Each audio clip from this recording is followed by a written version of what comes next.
Okay, so we're talking about Thor: Love and Thunder. So it started off on a desert planet, looked like, with Gore. Gore the God Butcher. Gore the God Butcher. Which is an awesome name. I like that. That's a good name, but obviously it starts off like he's going along, he's carrying his daughter. Was he carrying her at the beginning? No, she was walking at first. So she was walking with him because obviously he's trying to pray to the god of his... Rapu, I think he said it was. His people? Yeah. I would have said cult, but it's not a cult. It's his... I think it's his people's god called Rapu, isn't it? It's a stupid name. It's a stupid fucking name. It's a stupid name for a god. Which only exists in this movie, to be fair. What's your name? Rapu. It's like, wait, you're a god? Yeah. Your name's Rapu. Yeah. It's like, what's your name? Gore. It's like, yeah, can we swap you two over? Because you've got a better sounding name. Your name's shit. I'm sorry. Rapu is a bad name. I said, no disrespect to the person who came up with that name, but it's bad. It's bad, which is why it only exists in that movie. Yeah, but see that the other thing that actually kind of reminds me of is actual real life, where allegedly, and I use that in the best terms I can, allegedly, God's actual name is Jehovah, and I'm like, really? That's the best you come up with? Jehovah? Really? Yeah. Well, apparently he has lots of different names. Like obviously you got Allah, and you've got another one. Yeah, but that it's like but God's name is Jehovah. It's like, okay, that's the best you can come up with. The all-powerful, all-creator of everything. That's it. Like, you couldn't try and come up with something like Zeus, similar to that. It was like, no, we're going to stick with that. And it's like, okay.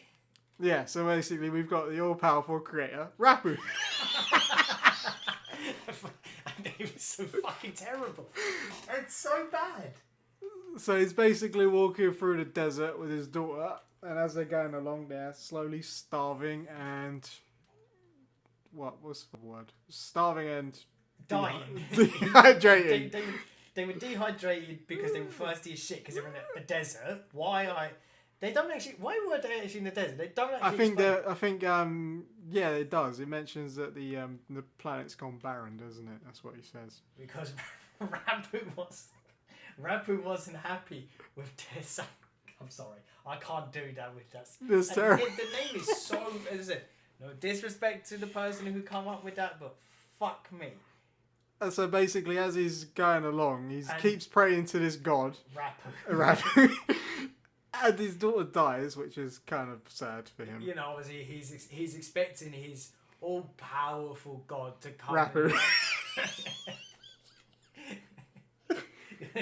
He's expecting his all-powerful, mighty god to come save him and his daughter from certain doom.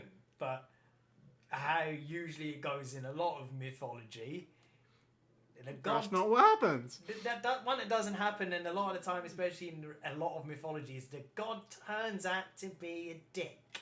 Shocker. I mean... Yeah, he's an absolute dick. And so God decides not to worship him, and then he's going to be like, oh yeah, I'm just going to kill you then. And then sure enough, So, what was it, the thing that was actually whispering to him to lead him in that direction was the Necro Sword. Yeah, but who is it that created the Necro Sword?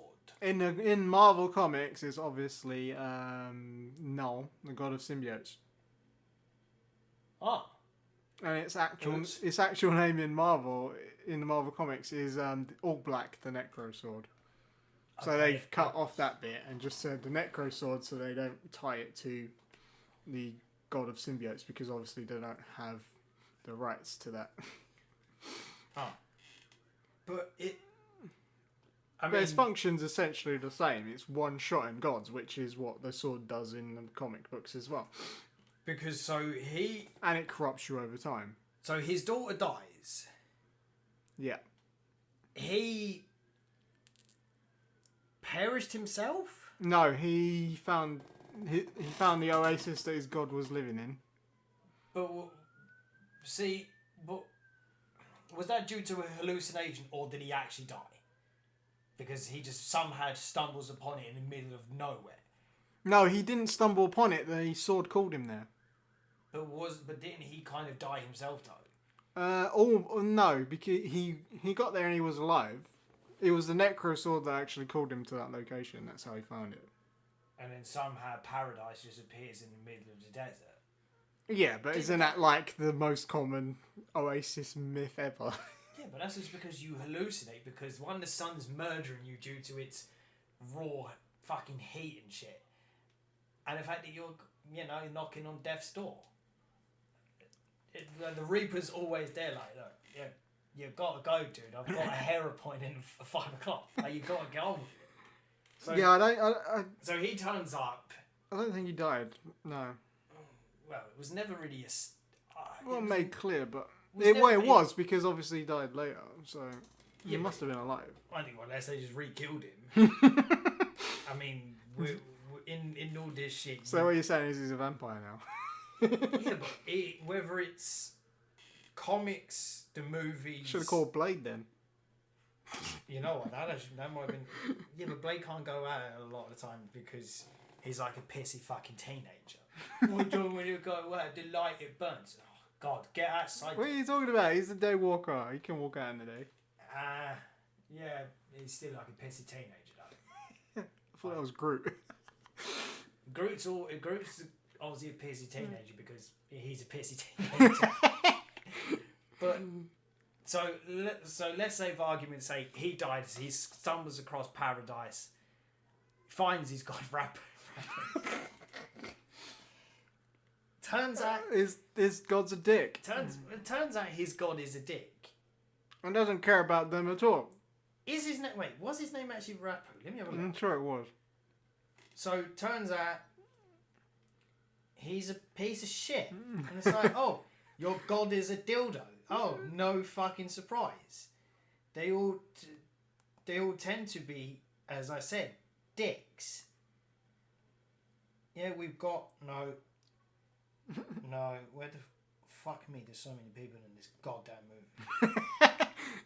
There are just so many people. And so basically, the Necro sword calls to him. And he picks it up and he just like straight up murks his god. You know, fuck that guy. Because, as I said, he's a dick. Fuck that guy. As I said, what the fuck were the other things? They weren't really, they're not gods, but...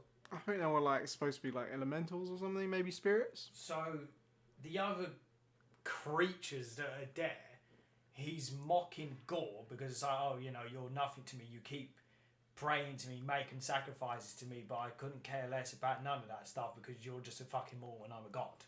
All that shit's pointless. He basically talks down to Gore because mocks him for everything, like, oh yeah, you keep doing all this pitiful stuff, sacrificing, worships, all this shit. One, I don't care for it. Two, I don't need it. It's whole pointless. It's pointless that you and your pathetic civilization keep doing all this crap when I couldn't care less about you and your existence. Well, yeah, you remember he said that their entire purpose in their life was just to serve their god anyway. Yeah, it doesn't mean he has to do anything for them. Oh, you're here to serve us gods and that's it. And it's like, well, alright, there needs to be a dick about it. You can at least have some sort of heart. Some level of fucking sympathy. Like Jesus. Again, a lot of the gods are just assholes. Regardless of the mythology, gods are usually pieces of shit. Yeah, I mean, not all of them, but most of them. No. Not all of them are assholes, but he's an asshole. So him and the other creatures start mocking Gore. Because obviously he says, oh, boo-hoo, you lost your daughter. Tough shit. It's just another sacrifice to me, your almighty great god. The Necro sword calls to him. He contemplates it, picks it up, and it's like, I've got this new power now. Oh, what am I going to do with it? Oh, look, there's a god, here's a sword. I'm going to fuck this bitch up. Motherfucker cuts his head off. Cuts his head clean off. See, I like the fact that the Marvel movies now have got gory graphics in it, but they've changed it with gold. Because obviously you can't have blood and violence and all that. You can't have like blood and all that shit. So they've changed it to make it gold, so you can get away with it for child audiences. Smart thinking there. That is smart, that. I mean, okay, yeah, we don't know what a god's blood is going to be, but the fact that they've changed it, you can have brutal death scenes in it, and they can just change it and make it gold. That's smart. And obviously the way that they shot it made it meant that you knew that that's what happened, but you didn't specifically see it happen, which is how they got away with it. You see, obviously, his head roll on the floor, which kind of reminded me of when Anakin beheads Dooku. Yeah, just... He was there, was like, do it. And it's like, all right, I'll behead someone apparently. So Gore beheads him, and then obviously that's where he becomes Gore the God Butcher, which is, that's a good name. So it's like, what's your name, villain? Gore. Gore what? Gore the God Butcher. Ah, Misa like that. Yeah, and then after that you get the scene of Korg explaining who Thor is, don't you? And now we get the story of the space Viking. It's like, I like that. It's like, it's not just a Viking, he's a space Viking. I think the thing I found quite interesting is that even though it was only brief, it had the scene where he was attached to his mum, and she was in full armor, and she jumped in and started murking people, and I was like, what? What you mean where she's running into an actual fucking battle, and he's there and got his tiny little hammer, like, oh yeah, I'm Thor, I'm gonna come and beat you with my tiny hammer. Dude, it's like, no. She just jumps in there and starts wrecking people's shit, and I'm like, damn. See, for me, I think one of my new favourite characters is Korg. Korg is the best. Korg is just, he's a fun character. What is he? He's a rock. That's what he is. He's a fucking giant rock. But that dude is cool. So obviously they show you the history from Korg of the Space Viking for Odinson. What? So, I'm trying to think. We only recently see the movie. I think the cool thing was how they had his different outfits go as he's growing up. I thought that was pretty cool. Mean where they show you kind of like the evolution of how Thor's been in the whole MCU. Where it's like he's a god. When he first turns up, he's a bit of a dick himself. Yeah. He's arrogant. He's full of himself. Oh, I'm Thor, the son of Odin. I'm almighty. He's Vegeta. So it's like, I mean... he has the same level of arrogance. His arrogance is that of the Saiyan prince. But Vegeta can, to an extent, can back it up. Until Goku fucks his shit up as usual, But again, Thor when he first turns up is a dick. Then obviously he progresses. He comes to Greenwich. I like how they explained his transition from like the second movie to the third movie, because in the third movie, the second movie was very serious.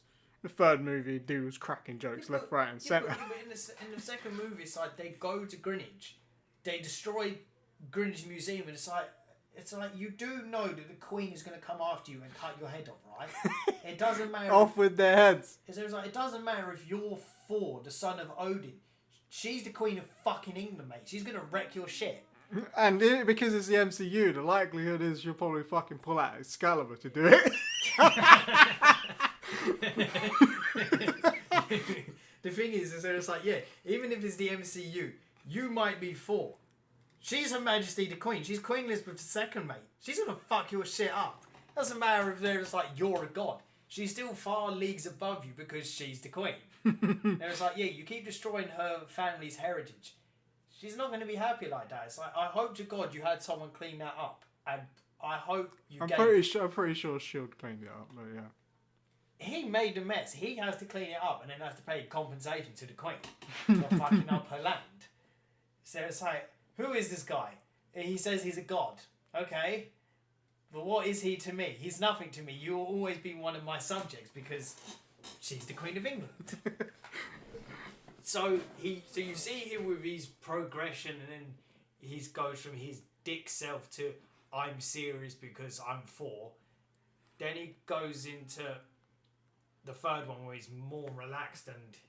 Yeah, and it's like the way they showed it is that most of that change came from his relationship with Jane. Like, which it does make sense because there is a massive gap. Wait, I just realised something. Does this mean Thor is Tarzan?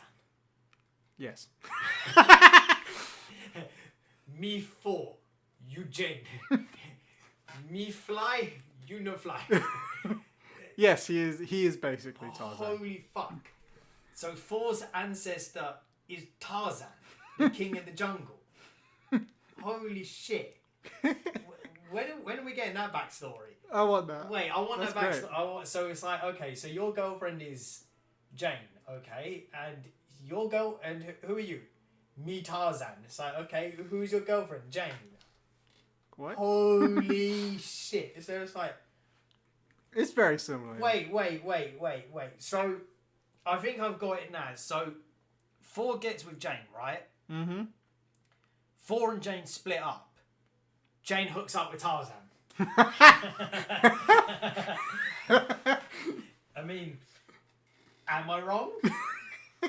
I mean, Tarzan takes place in like 18th century, so yeah. Am I wrong? Yes.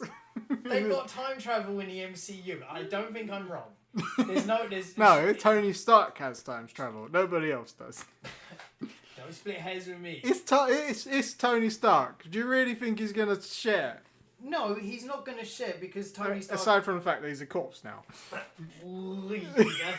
He was never gonna share time travel, was he? I mean, that's a bit too soon. They don't even... I mean, they even say that they beat Thanos, but they never actually mention that they used the quantum realm to do it. They just said that they got the Infinity Gauntlet. And obviously, Tony Stark, Iron Man's dead. But the thing is, okay, she's what type of a scientist is she? Astrophysicist. So let's say she has time travel. She hooked up with Tarzan. You prove me wrong. I'm starting to see she leaves Thor. Jane's English. Jane from Tarzan is English. Jane Foster is not. It doesn't fuck yeah, but Chris Hemsworth's Australian. Thor is Asgardian. He's Scandinavian. That's a far fucking difference. True. One's at the top of the planet, the other one's at the bottom of the planet. One's always cold as shit, the other one's upside down and always, I would say always drunk. But the Aussies are drunk a lot of the time. I mean, I think Ireland were giving a run for their money on that respect. No one can challenge the Irish when it comes to drinking. That's why the Irish get into fights with themselves, because no one's worthy enough to challenge the Irish to a fight.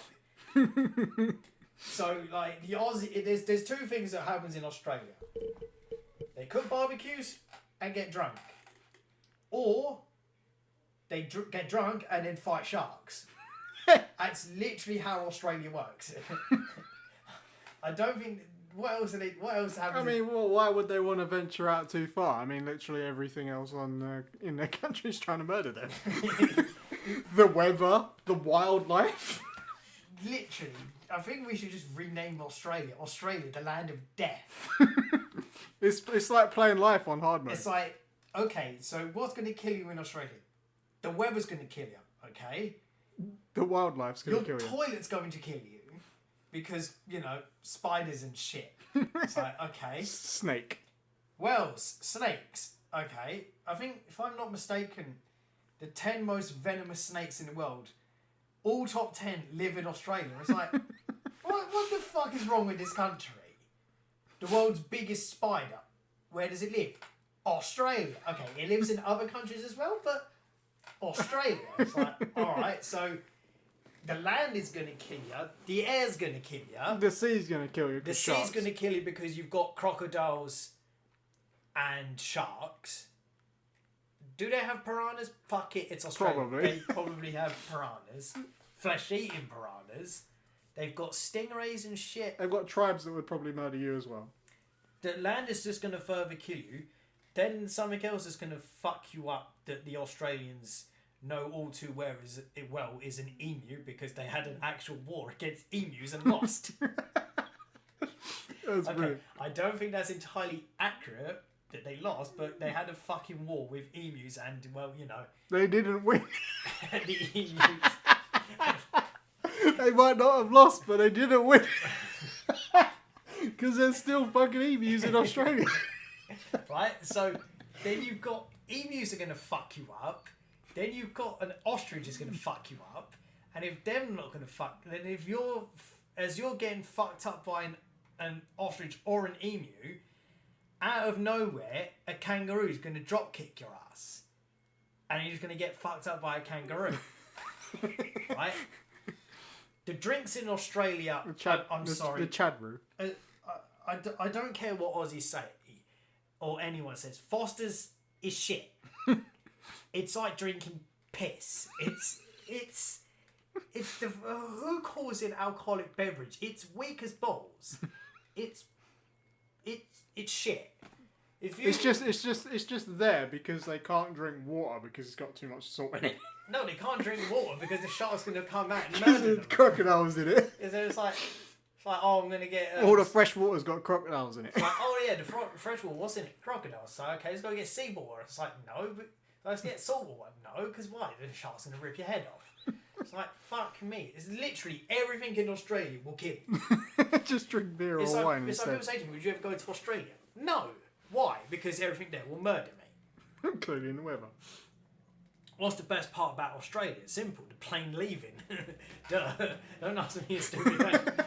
No, don't get me wrong, right? I would love to visit Australia, but it's too far away. Can we just move Australia closer? So it's like, can we just bring Australia closer to me? Once I've done I mean, technically, because of the time difference, you're always time travelling when you're going to Australia. Yeah. That's technically true, but can I just put like a giant rope around Australia, bring it closer to me in England? Yeah, but then it wouldn't be hot anymore. Yeah, but I can still go explore the country, and then once I'm bored of it, I can just send them back. You know, I mean, we sent people to Australia before. They're like, right, I'm done with you fuckers. Go back to where you belong, the bottom of the earth. But where were we? I've lost track because I was going on about Australia. Don't get me wrong. So I love the Australians. We're on Thor's adventures in space. Oh, that's right. Because we were like, because I said obviously Jane's with Tarzan. Basically, yeah. I stand by that. Jane got with Tarzan. Right. So basically, he's in space with the Guardians of the Galaxy. Yeah. Oh wait, we forgot obviously when you showed the progression where he's in. He goes from being a child all the way. So he was like, he's a child to a dick to serious to a comedian to fat, and then as of now he's Chad. he's more jacked now than what he's ever been. Yeah, they did say that. Holy fuck, his body is incredible. I mean, no reason why if he takes his clothes off, like women just get instantly pregnant. One, because he's 4, and 2, because Chris Hemsworth, he's a handsome dude. Plain and simple, the guy is fucking attractive. It's bullshit. It's bullshit. What the fuck did they feed him and his brothers? Him and both his brothers are attractive people. How the fuck does that work? That's bullshit. Chris Hemsworth, Luke Hemsworth, and Liam Hemsworth, they're all attractive dudes. I mean, Chris is obviously the best looking, but that's irrelevant. What the fuck do they have in Australia that we don't? That's bullshit. Crocodiles. Wait. Oh, wait. No. You can't use that as an excuse because then you have people from Florida. Oh, yeah. Yeah, but people go to Florida. They don't come from Florida. But people in Florida are not attractive, and they no, because they've retired to Florida. They don't come from Florida. Yeah, but one, they're not attractive, and 2, they're fucking stupid. Yeah, but they're American. Yeah, but specifically, again, I've never been to Florida, but from what I've seen, including from other parts of America and from other people in Florida, is people in Florida are fucking stupid. But we're not going to go down that road. But fucking they're stupid. So it's like, we try shooting a fucking hurricane with a gun. No. Half of America. I mean, if I remember correctly, that person was from Florida, but... I think the funniest part about that is that the tornado could have quite easily taken a buckshot and thrown it back at her. I mean, I think they've been watching them Sharknado movies a bit too much. You know, I actually not seen one of them for a while. Did they make another one yet? No, I think they gave up after 5. I thought it was 6. I've lost track. No, they made Zombie Tsunami after that. What? Yeah. I used to watch a lot of them movies with my dad, and I think the best one that I see was Ghost Shark. That is probably the stupidest fucking movie I think I've ever seen. What, even stupider than Sharktopus? Yes. Yes. A two-headed shark. No. Ghost Shark is the stupidest fucking thing probably ever made. What about Sand Shark? No, Ghost Shark... okay, we have divulged a hell of a amount, but there's a scene in Ghost Shark where they're at an office. You know the water coolers that people stand around and start gossiping in offices, like people... Oh, you mean like the cliche, yeah. That they used to do back in the 80s and 90s. The guy's pouring a cup of water. The Ghost Shark comes out of that and kills him.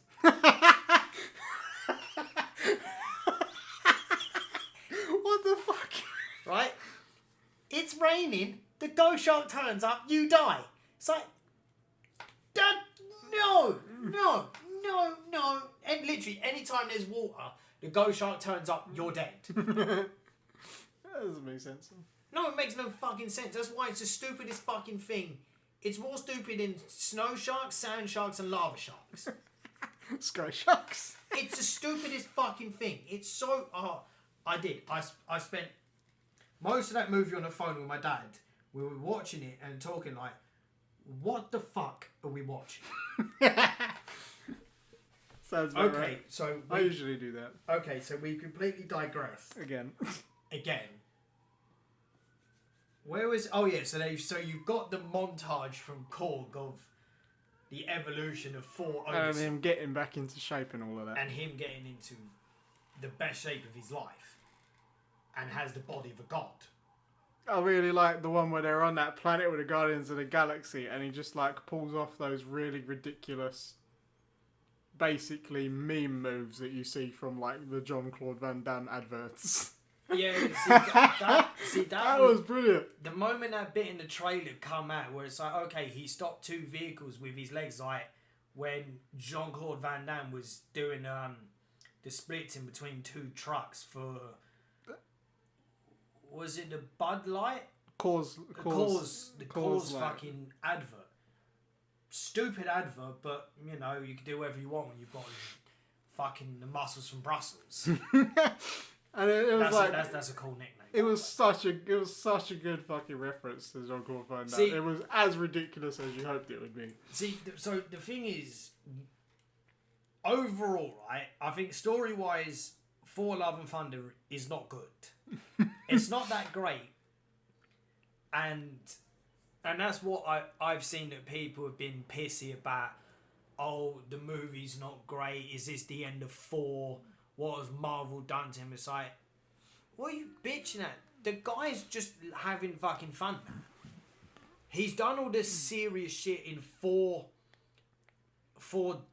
Dark World. I mean, let's be realistic. Even if the story wasn't all that, which it wasn't, it's still miles better than fucking Dark World. That fucking movie is god awful.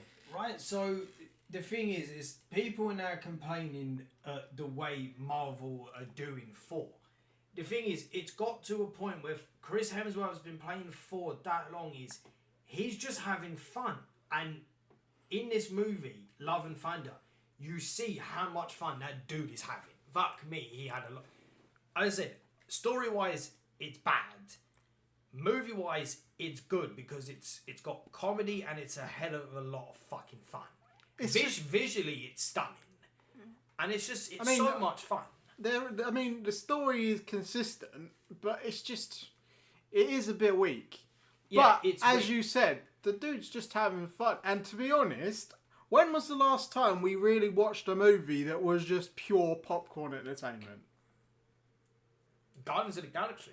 Yeah, and they were imitating that vibe, and it worked. Guardians of the Galaxy, the first one. What I like about that movie is it's a lot of fucking fun. It's not serious like all the other Marvel movies. It's just a bunch of random people got together, formed a group, and they're just having fucking fun. With a lot of references. A lot of references to the 80s, which I appreciate. Which is also why you got a lot of them in this movie, because obviously he's with the Guardians of the Galaxy at this point. He's with the Guardians, and as I said, he's just having so much fun now because he's lost everything. His dad's gone. His brother's gone again for the third time. That guy keeps dying. His brother died, and then he died again, and then he died again. Yeah.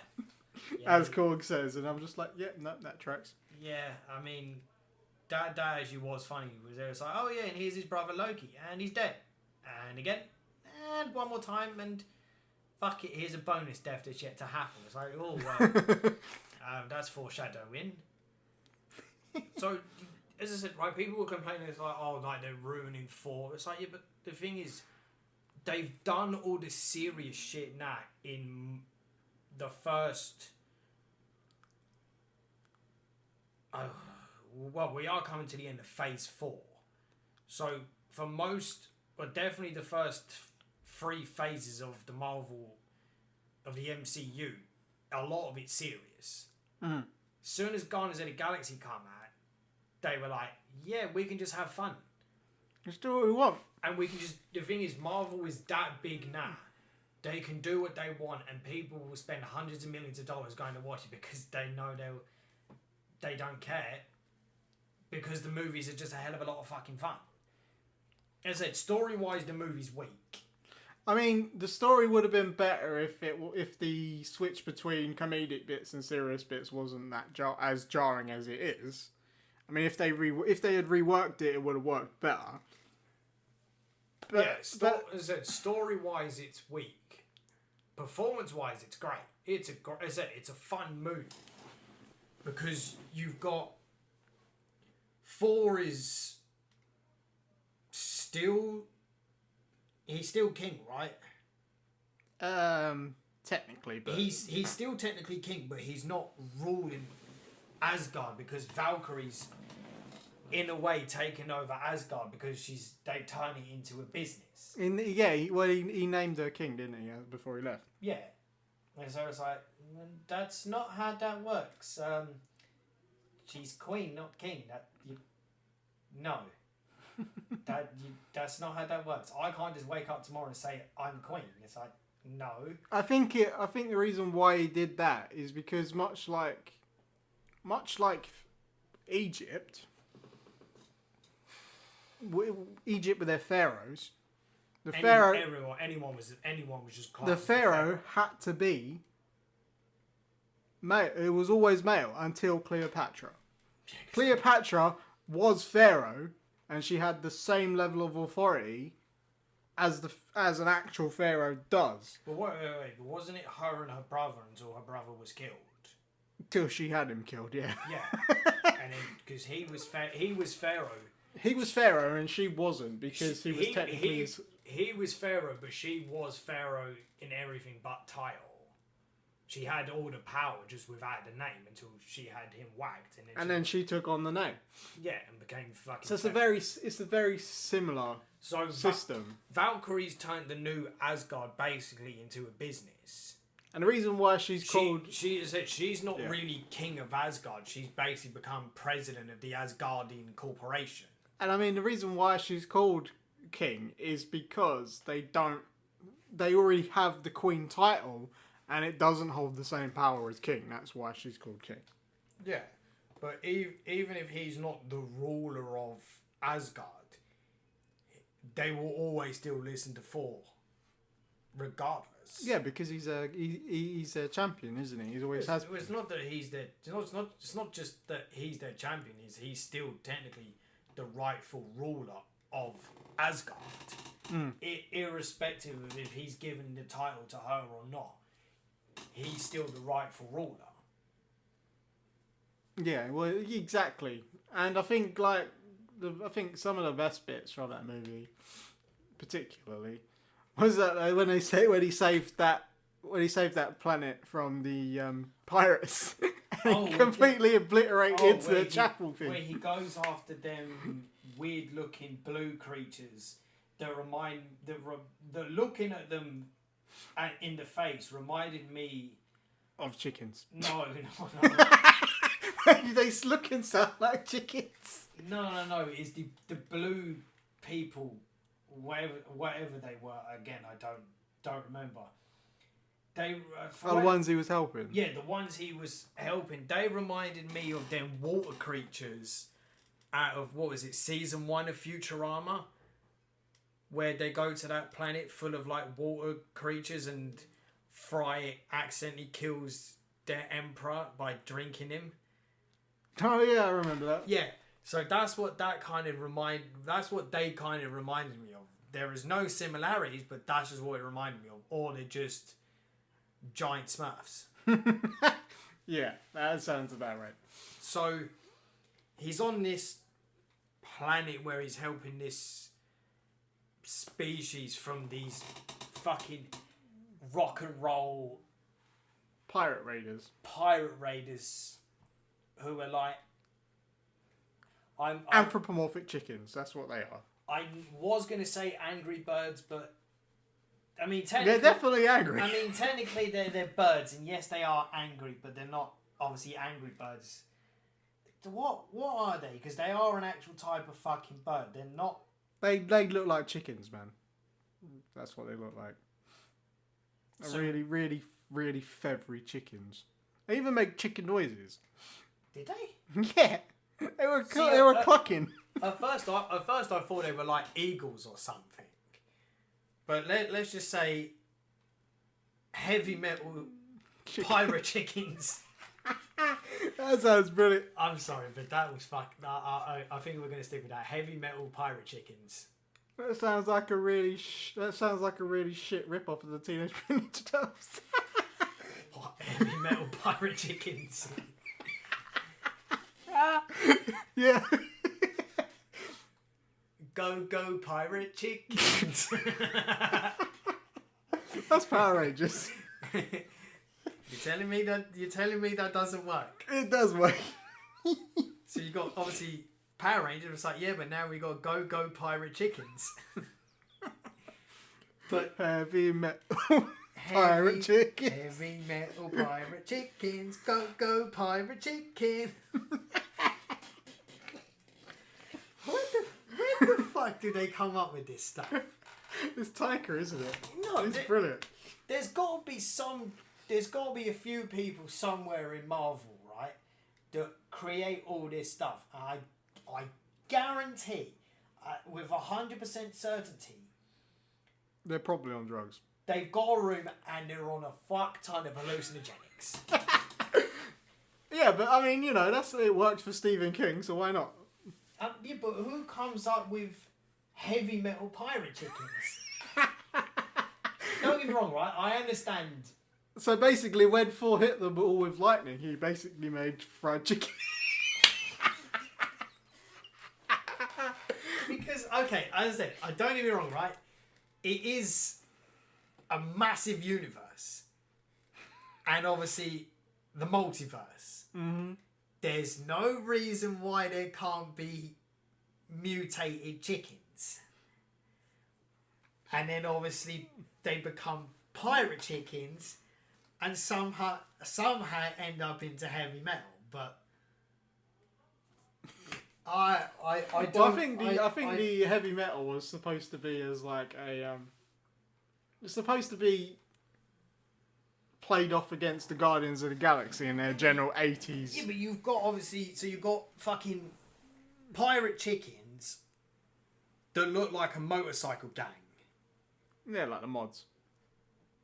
Or the what are they called? The ones that drive the Harleys. What are they called again? The Hell's Angels. That's the one. But instead of that, they're pirate chickens. Heavy metal pirate chickens. So, obviously, the Guardians of the Galaxy are under fire by the pirate chickens. And he's just like hanging out on a cliff, like And being then- all namaste shit. And then Thor's like, yeah, no, I'm just going to chill and fucking meditate like I'm a Jedi. There's like, oh no, I've got to be one with the universe and all this fucking hippie shit and all that crap. And there's like, I've got to be one with the universe. It's like, all right, Obi-Wan Kenobi, tone it down a bit. You and all your bullshit and whatnot. So, And then obviously they come up and ask him for help. I think the way that he pulls the thing out and it's got like roots on it, and he just like jumps on it and he flies it in like a broom. That's hilarious. I was like, that was hilarious. It's like you just jump on it like it's Harry Potter and just so flies then in. Thor's like, all right, let me go out. And Zeus like, oh, you said we're... So, what is it? Rocket's like, you said we're going on a vacation. He's like, no, I said we're going on something like a vacation. It's like, I don't think fighting against pirate chickens, for fuck's sake, is an ideal holiday. I think he didn't know that they were there.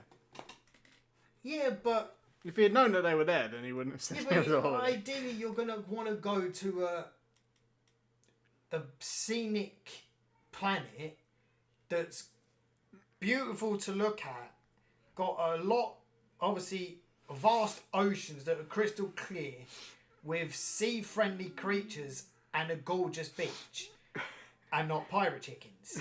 I don't think he knew the pirate chickens were there. Yeah, but that's why you go to I don't know, man, but he should have just found a better planet to go to instead of some fucking religious cultist planet. Yeah, but you know he's a Viking. You know his idea of a vacation is like Valhalla, innit? It's like fight everything. Well, that's why he said, we're going on somewhere like a vacation, where we're going to obviously murder everything.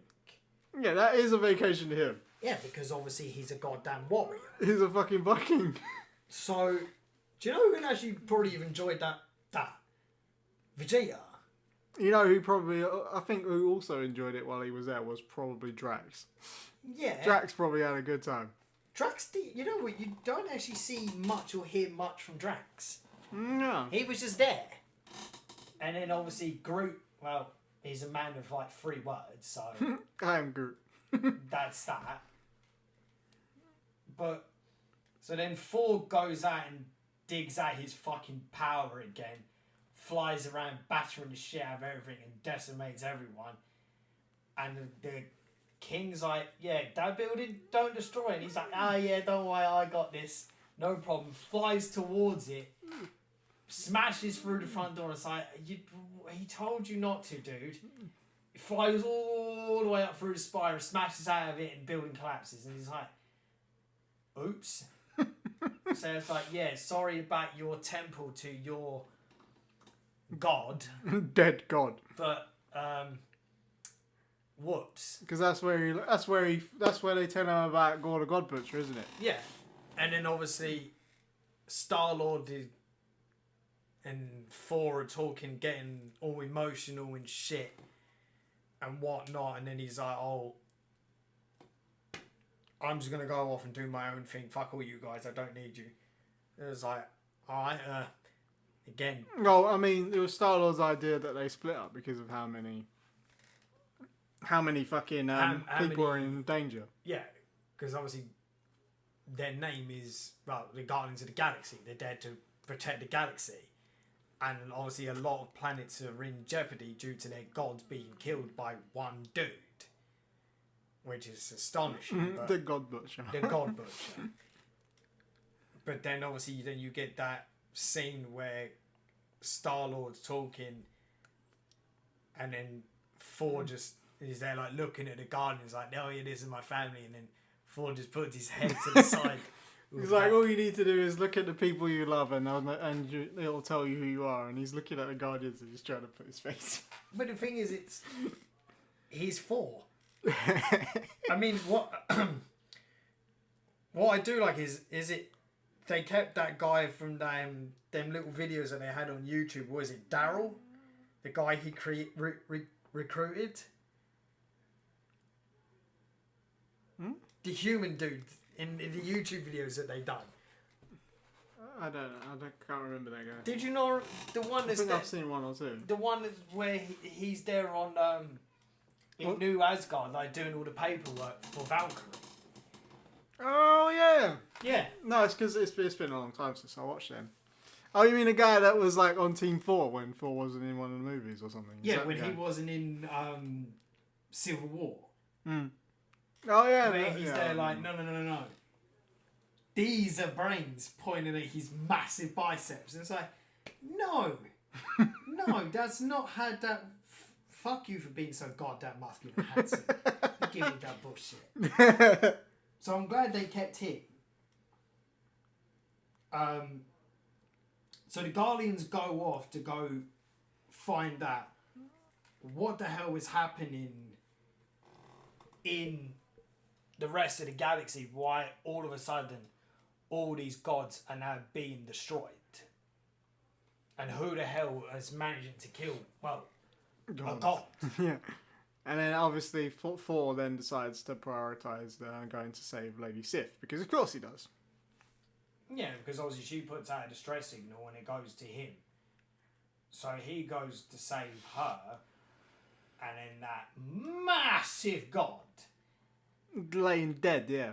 laying dead, which reminds me of, what is it, Godzilla 10,000? Like the super mega version of Godzilla? Yeah. That's what that reminded me of. Yeah, it was called him. What did he say it was?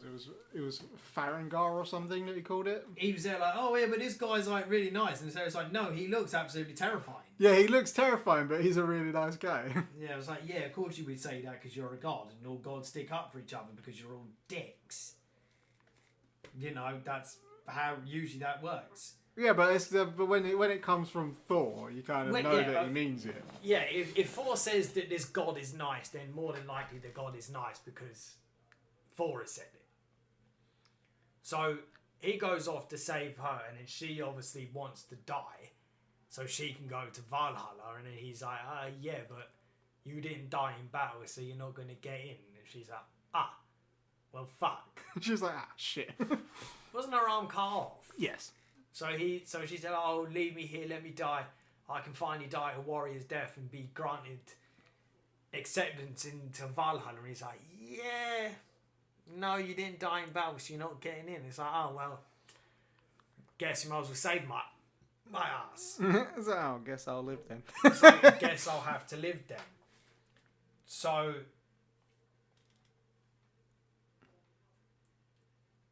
he heads back. They both head back to Asgard, and then Gore attacks, doesn't he? yeah, because obviously, was it Lady Sif warns him, and wasn't it her that mentions the name God? The God Butcher, yeah. Gore the God Butcher. So then obviously he knows that he's gonna. Didn't she say that the next target? She said Asgard is next. Asgard is next. So obviously, naturally, he goes back to Asgard. I'm sorry, but Gore's powers are fucking cool. The shadows, yeah. It's like, Pretty yeah, cool. I'm going to bring shadows. And of course, The problem is, though, as much as them shadow creatures are cool, what's the one thing they do that I always wish they never do? I have no idea. Spider fucking creatures! Oh. Oh, son of a bitch!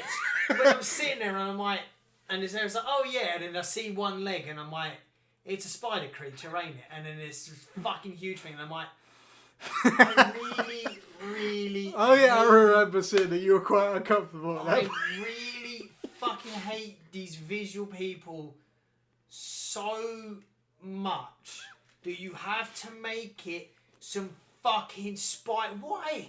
Why is it always spiders? Because they're terrifying, that's Because the point. spiders are terrifying and fucking creepy.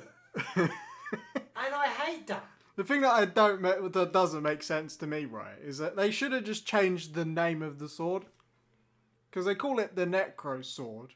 But it's not raising the dead, it's fucking shadows. Like... Should have just called it the Shadow Sword. Isn't it? They should have just called it something else. Like, why would you call it a Necro Sword when it's not fucking reanimating the dead. It's not necromancy. And it's not fucking... Yeah, it's literally not necromancy. It's not necromancy.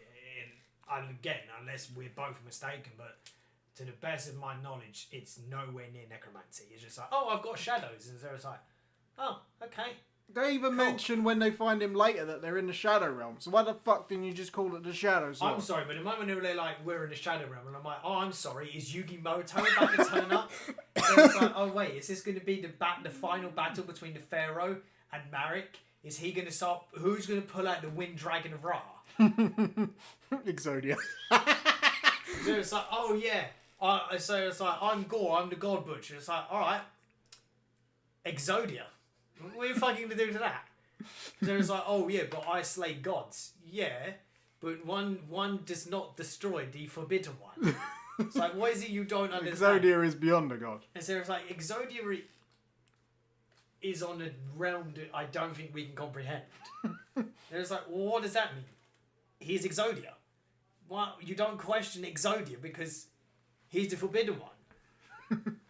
It's like, oh yeah, we're in the Shadow Realm. It's like, oh well, yeah, now it's all bad because Yugi's about to turn up, and it's like, yeah, if the Pharaoh turns up, you're fucked. The Winged Dragon of Ra. That's literally how that turns out. So it's like, what's he gonna do? Well, he's gonna take your 3 shadow monsters. He's about to sacrifice them. Then he's gonna pull out Obelisk and Tormentor. So it's like, okay, and what else is he gonna do? And he's gonna sacrifice another 3 and bring out Slife and the Sky Dragon. And then what? Well, obviously Ra. Duh. Is he going to fuse them together? No, because that's just fucking too OP. Don't give me that bullshit. So it's like, oh, well, he's going to bring out the Creator. It's like, yeah, he could. Or play all 5 pieces of Exodia. I mean, it's Exodia, dude. You don't win against Exodia. So you're in the... So he's got his fucking shadow creatures and his... scorpion spider creatures. I hate that so much. And obviously this is when he kidnaps all the kids of Asgard. well, this is also when Jane Foster shows up with Mjolnir. What is it with people capturing kids? Because it's the perfect way to display your villainy, clearly. Yeah, but they have the same tactics as pedos. And so it's like, oh yeah, we're gonna take kids. It's like, what is wrong with you? It's like pedos have the exact same philosophy. I mean, he's not... Wait, hold up a second. Gore's not a pedo, is he? No. Okay. He's not. Is he Freddy Krueger? Because Krueger done the same thing. No. And but Krueger was a pedo, so... Yeah, Krueger was a pedo, but he also had shadow creatures. His was more mind powers, though, because he was in their dreams rather than actual shadows. He was in the Shadow Realm. Well, okay, he's in the dream world, but... He's in the I would say that he's probably more in the astral plane than anything. Tomato. But he has shadow creatures. Okay, the dream creature, whatever. Same fucking concept.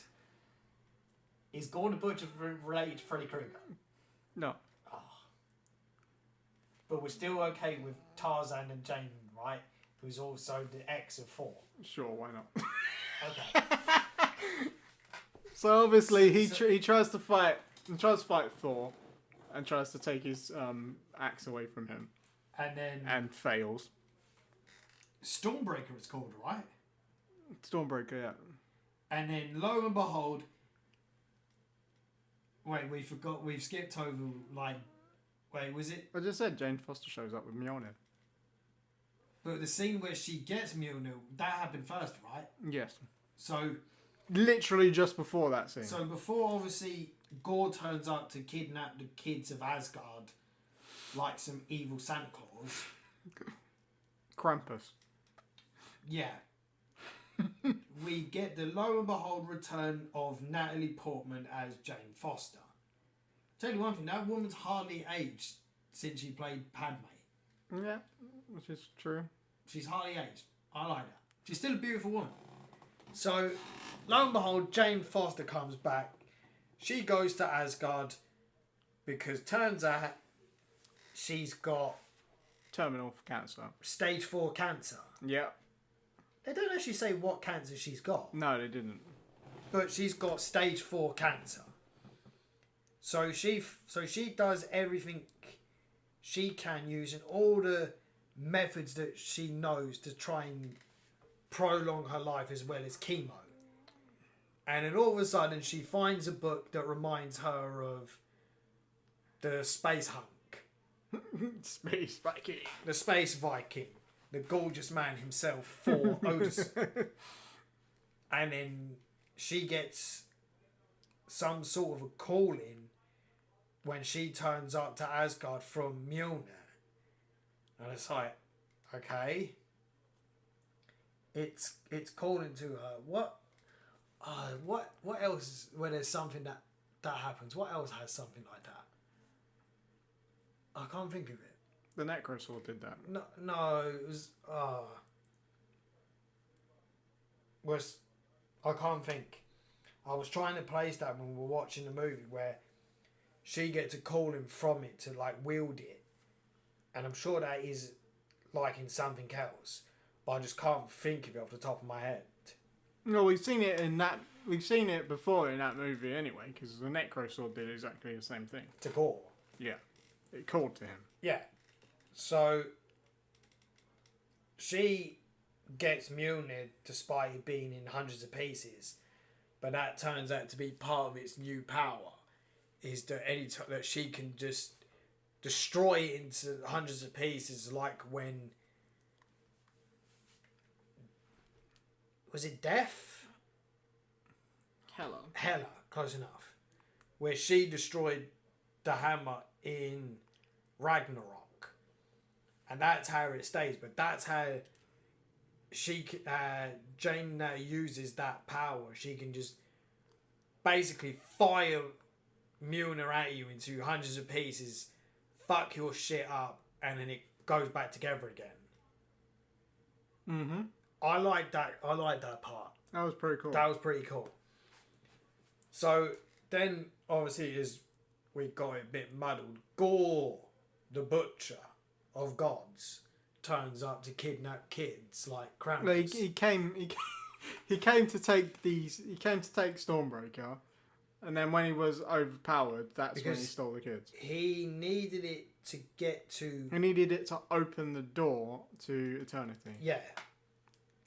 So he kidnaps all the kids. Thor turns up. They're having a massive all-out fight. The Asgardians. Well, I mean, they had to go to the city first. Remember. So they had the. He went to try and get help from the other gods, and that's when Zeus shows up. So he. No, it wasn't. No, that was after, wasn't it? Wasn't that after Gore? Gore kidnaps all the kids while the Asgardians are trying to defend the kids from Gore and his shadow demons. Yeah, and then when he kidnaps them, and that's when they go to the city. He puts them in this weird spider cage, which is creepy. And then they fuck off, and then lo and behold, Thor's like, "Hey, who the hell is this? Why is this person dressed up like me? Why do they have my ex Mjolnir?" Turns out it's Jane fucking Foster. She's wanted to have the power of an Asgardian because she thought that would prolong her life while she's slowly dying of terminal Yeah, I cancer. mean, she reasoned that if science wasn't going to work, maybe space magic would. Which is basically what it is. Then, after that, Lady Thor, Valkyrie and Korg then decide to go to The omnipotent city. to contact all the other gods Try and raise an army, yeah. to raise an army to go take out Gore the God Butcher.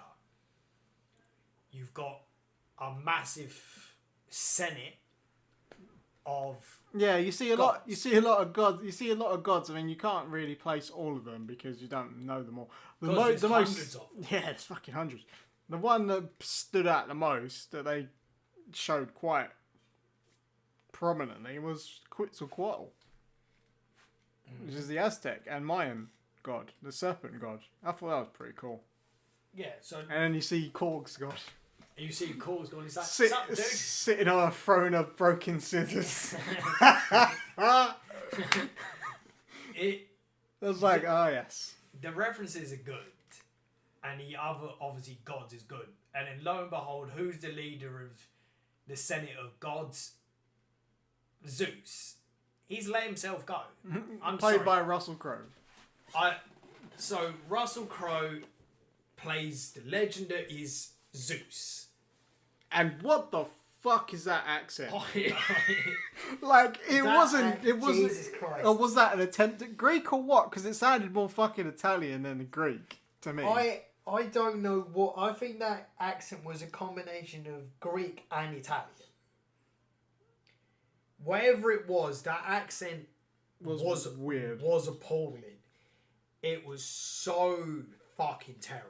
I mean, if it was intentionally a mix of Greek and Italian, it makes sense because obviously the Romans had exactly the same gods as the Greeks. They just changed their name. But if it wasn't intentional, what the fuck was it? Couldn't they find a Greek? Surely to God, there's a Greek actor that they could have found. That could have just done. You know, as I said, don't get me wrong, I love Russell Crowe. I think he was great Gladiator.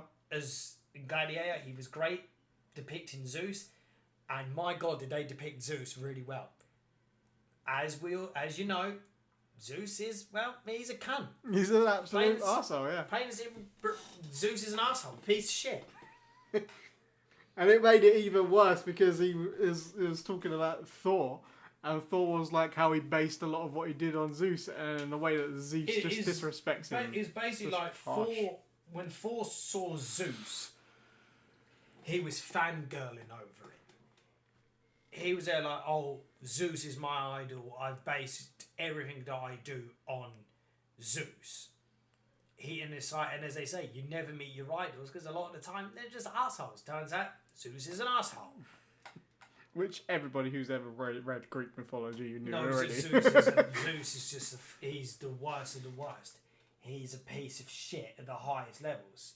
You know, thank fuck Kratos ended that prick. Kratos. So he confronts Zeus to ask him like, look, we need to raise an army of gods to take out the god butcher. Zeus is like, nah, don't want to do it. One, we're heavily protected in our god city, and all the gods he's killed are all lower gods. They're irrelevant, and no one You're gives like, a shit. what a dick. And he's there like, wow, okay, but we're supposed to be gods. We're supposed to be there to protect each other, and you're not remotely interested because you're a piece of shit. So he finds out that his idol is nothing but an asshole. Valkyrie and obviously Lady Thor want to kick the shit out of Zeus, and it's like, yeah, but you two are nowhere near the fucking level of Zeus. They're nowhere. I'm sorry, but they're not nowhere near the fucking raw power. He might be a dick, but the raw power of Zeus would fucking wreck them. Realistically, he'd wreck them. Yeah, and I mean, realistically, Thor's the only one that was going to have a chance against him. Yeah, because he's basically inherited all of Odin's power anyway. Yeah, so the only one that could challenge the almighty Zeus is Thor. Lady Thor, no. Valkyrie, not even a fucking remotely chance. And Korg... Korg's not a fighter. Korg is like, it'd be like Mr. Satan going up against Goku. No. Korg is just vibing the entire time. Korg is, no matter what happens Korg's always chilled as fuck. He almost, yeah, and also he almost killed Korg, didn't he? Bastard. So obviously, Zeus is mocking them, mocking all the other gods. Thor gets pissed, and they basically want to have. So he chains up Thor, and it's like, oh, let's find out who's under your Jedi robes, and he blasts him with a bit of air, and he ends up butt naked. And he was like, And you then- flipped too much. It's like, you've done it too much. It's like, and then what is it? The 6 women that surrounding Zeus, Zeus's harem. his ladies and shit, they all pass out due to obviously the amazing body that is fucking Chris Hemsworth in that movie. So they pass out because they've just seen, Thor in all his naked glory, in his monstrous, jacked, perfect body. And then obviously Thor's angry because he's like, you flipped too hard. You done it too hard, now I'm naked. And then Yeah, they all fainted, which was then hilarious. and then Lady Thor's like, oh, should we intervene? And Valkyrie's just sitting there with popcorn's like, nah. Let's leave him for a minute. Let's just like keep him naked for a bit longer. It's like, Let's just enjoy the show. so let's just enjoy him naked for a bit longer. And then Jane's like, all right, let's keep him naked for a bit longer and just look at that fucking perfect body. Do you think that's what would happen if Jiren was naked? I have no idea. I don't know what it looks Because he's that powerful because it's Jiren. I mean, it says like, oh yeah, we've got gods. We can't raise an army. What are we going to do? You're in the multiverse, right? Yeah, okay. Go into the Dragon Ball universe, contact Jiren, problem solved. And then obviously Zeus tries to kill him, didn't he? Do you think it'd be bad if God teamed up with Goku Black? The Uh, God Butcher and the God Killer. Holy fuck. No, because he wants to kill all gods, which would include Zamasu. Yeah, but at this point he's immortal. He don't die. Yeah, but technically all of them are immortal.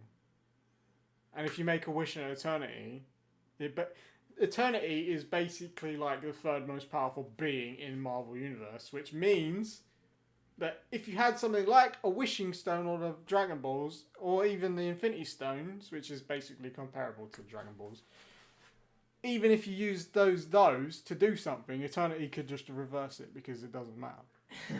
Eternity is like... But could you imagine that as a team up, though? Gore the God Butcher and Goku Black the God Killer. Yeah, that would be mad. That would be a fucking... See, now I want to see that, though. A fucking, like, a Marvel depiction of Super Saiyan Rose. I think that'd actually be really good. Okay, obviously we know no one wants to see a live action Dragon Ball ever again. But I just want there to be something where it's quite dark and then someone just transforms into Super Saiyan Rose. But I want Marvel to do it. Or if not Marvel, like Lucasfilms, like someone that's got fantastic special effects people. Well, I mean, the only realistic character that could get away with doing that is going to be Captain Marvel. Because she already basically went Super Saiyan in her own movie. I don't like that movie. The movie's not great. It's overrated. It's not a good movie. Adam Warlock could probably do it too, actually. What, Super Saiyan Rose? Yeah, because he's got two different forms, isn't he? He's got himself and the Magus, which is like the evil version of him. I just want to see like I just want to see like maybe like a more high definition special effects version of Super Saiyan Rose. Yeah, you could say Super Saiyan, even any of the 3 Super Saiyan transformations, or Super Saiyan 4, God Blue, Kaioken, Evolution, Ultra Instinct, or Ultra Ego, but I want Rose. Oh, and then obviously Legendary Super Saiyan, but I want Rose. Yeah. For me, Rose is, I think, is the best one. Excluding Ultra Instinct, if we're talking in terms of Super Saiyan transformations, the most beautiful for me is Rose. I love Rose. Rose was pretty awesome. I quite liked MUI though. When he went from Omen to MUI. Yeah, when he went from the Omen version of Ultra Instinct, and then when he perfected Ultra Instinct, An entire galaxy's worth of stars. like whether it's UI or perfected Ultra Instinct as a transformation is gorgeous. But if we're talking, as I said, if not including the angelic or destroyer transformations, all Super Saiyan ones, Rose. Yeah, you could say Super Saiyan 4. Nah, for me, Rose is the best one, the best looking one. The transformation of Rose. I just want to see that live action in a high definition special effects version of fucking Rose. I think the most brutal transformation was probably Broly. When he goes from his normal form to his first Super Saiyan form, that was fucking savage. You see, that's like when Frieza killed Paragus and then Broly just lost fucking everything. Absolutely lost his shit. But I think the other one that I actually can't wait to see is Ultra Ego. So, Thor's butt naked. And then eventually they're like, alright, we're going to have to fuck shit up. Zeus's bodyguards are shit. Are weak as fuck. As holy Christ. And they look like they're supposed to...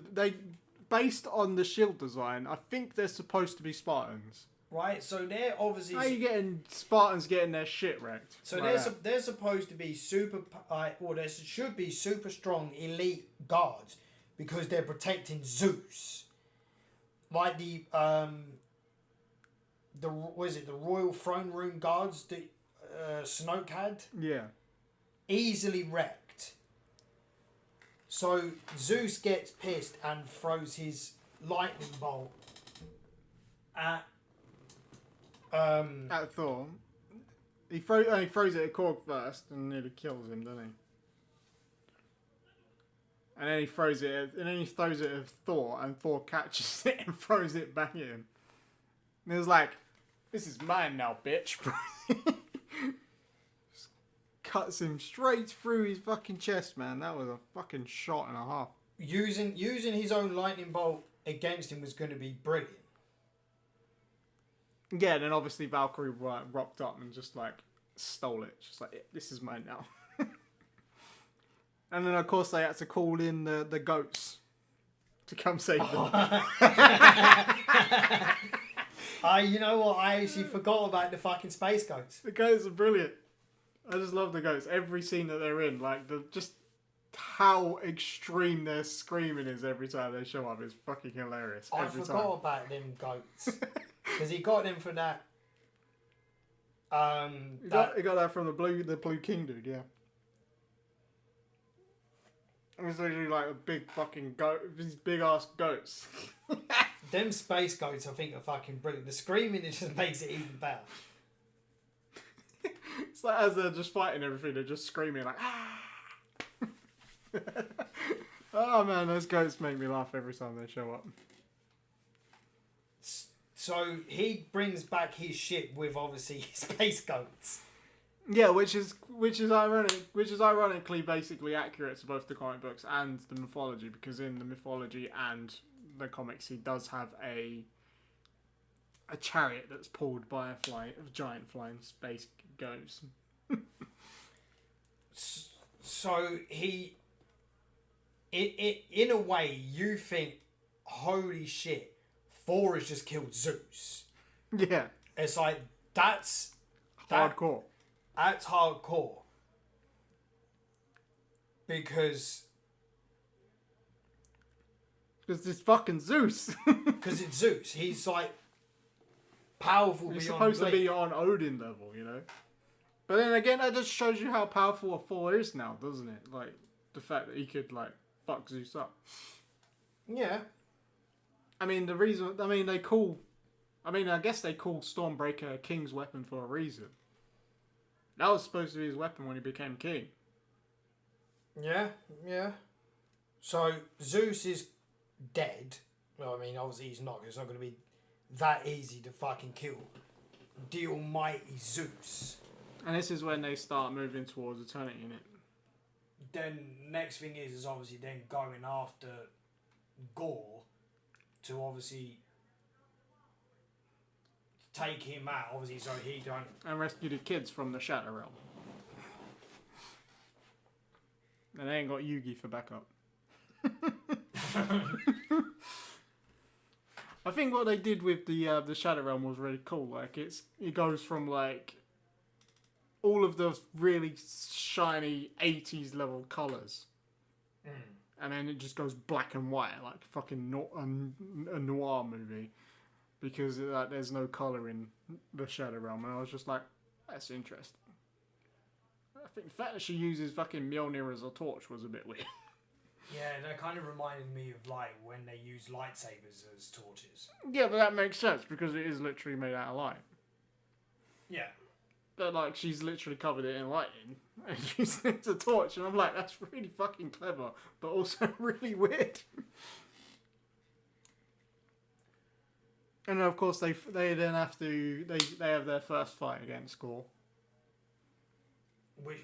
Where wasn't that where they go to his black and white planet? They go to the black and white planet in the Shadow Realm there. He's been hiding, yeah. Then obviously he contacts the kids through... What's his name's kid? Heimdall. Heimdall's kid. Axel. Oh no. He's like, yeah, but I'm going to change my name. It's like, no. His name's Astrid and he goes by Axel. He was like, no, I'm going to change my name. And so was like, no, you have an Asgardian name. You're going to keep it. And that kind of reminds me of like with Vegeta when Bulla was born. He was like, I'm going to give her a Saiyan name, and then she gets a different name. And he's like, no. Yeah, he didn't get to name either of his kids, which is a bit unfair. He's whipped. Oh. When it comes to Bulma, he's whipped. I mean, realistically, do you blame him? It is Bulma. Yeah, it's Bulma. I mean, it's like where you find out in that filler episode where it's like, oh yeah, where Piccolo finds out why Vegeta's with Bulma and Goku's with Chi-Chi's because Saiyans are attracted to strong women. And when Piccolo finds out, it's like he just unlocked the secret to life. Well, the second they tell him that, and he's just like mind blown. It's like, oh, so that's the answer? It's like, yes, Piccolo, you've discovered the truth. It makes perfect sense, which is also probably why Gohan ended up with Videl as well. Because she's quite forceful. She's quite forceful, but she's not as strong-willed for me as Chi-Chi. No, she's not as strong-willed, but then Gohan's not a full Saiyan, so... Yeah. So he picked up on that trait, but it's not on the same level. Oh yeah, what was it? So they're on the planet. It looks a bit more like a moon than an actual planet, doesn't it? Yeah.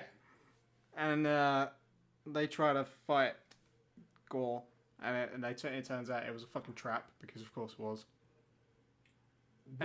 See, that's when you should have had Admiral Akbar turn up.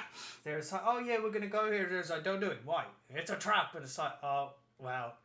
It's like you should have seen that coming, because he uses Heimdall's kid Axel to Jedi power his way across the galaxy to find out where the fuck the kids are, so obviously he can go save them. Yeah. And that's how he finds out that they're in the Shadow Realm. The Shadow Realm. That we're sticking with that the same way as we're sticking with obviously pirate chickens.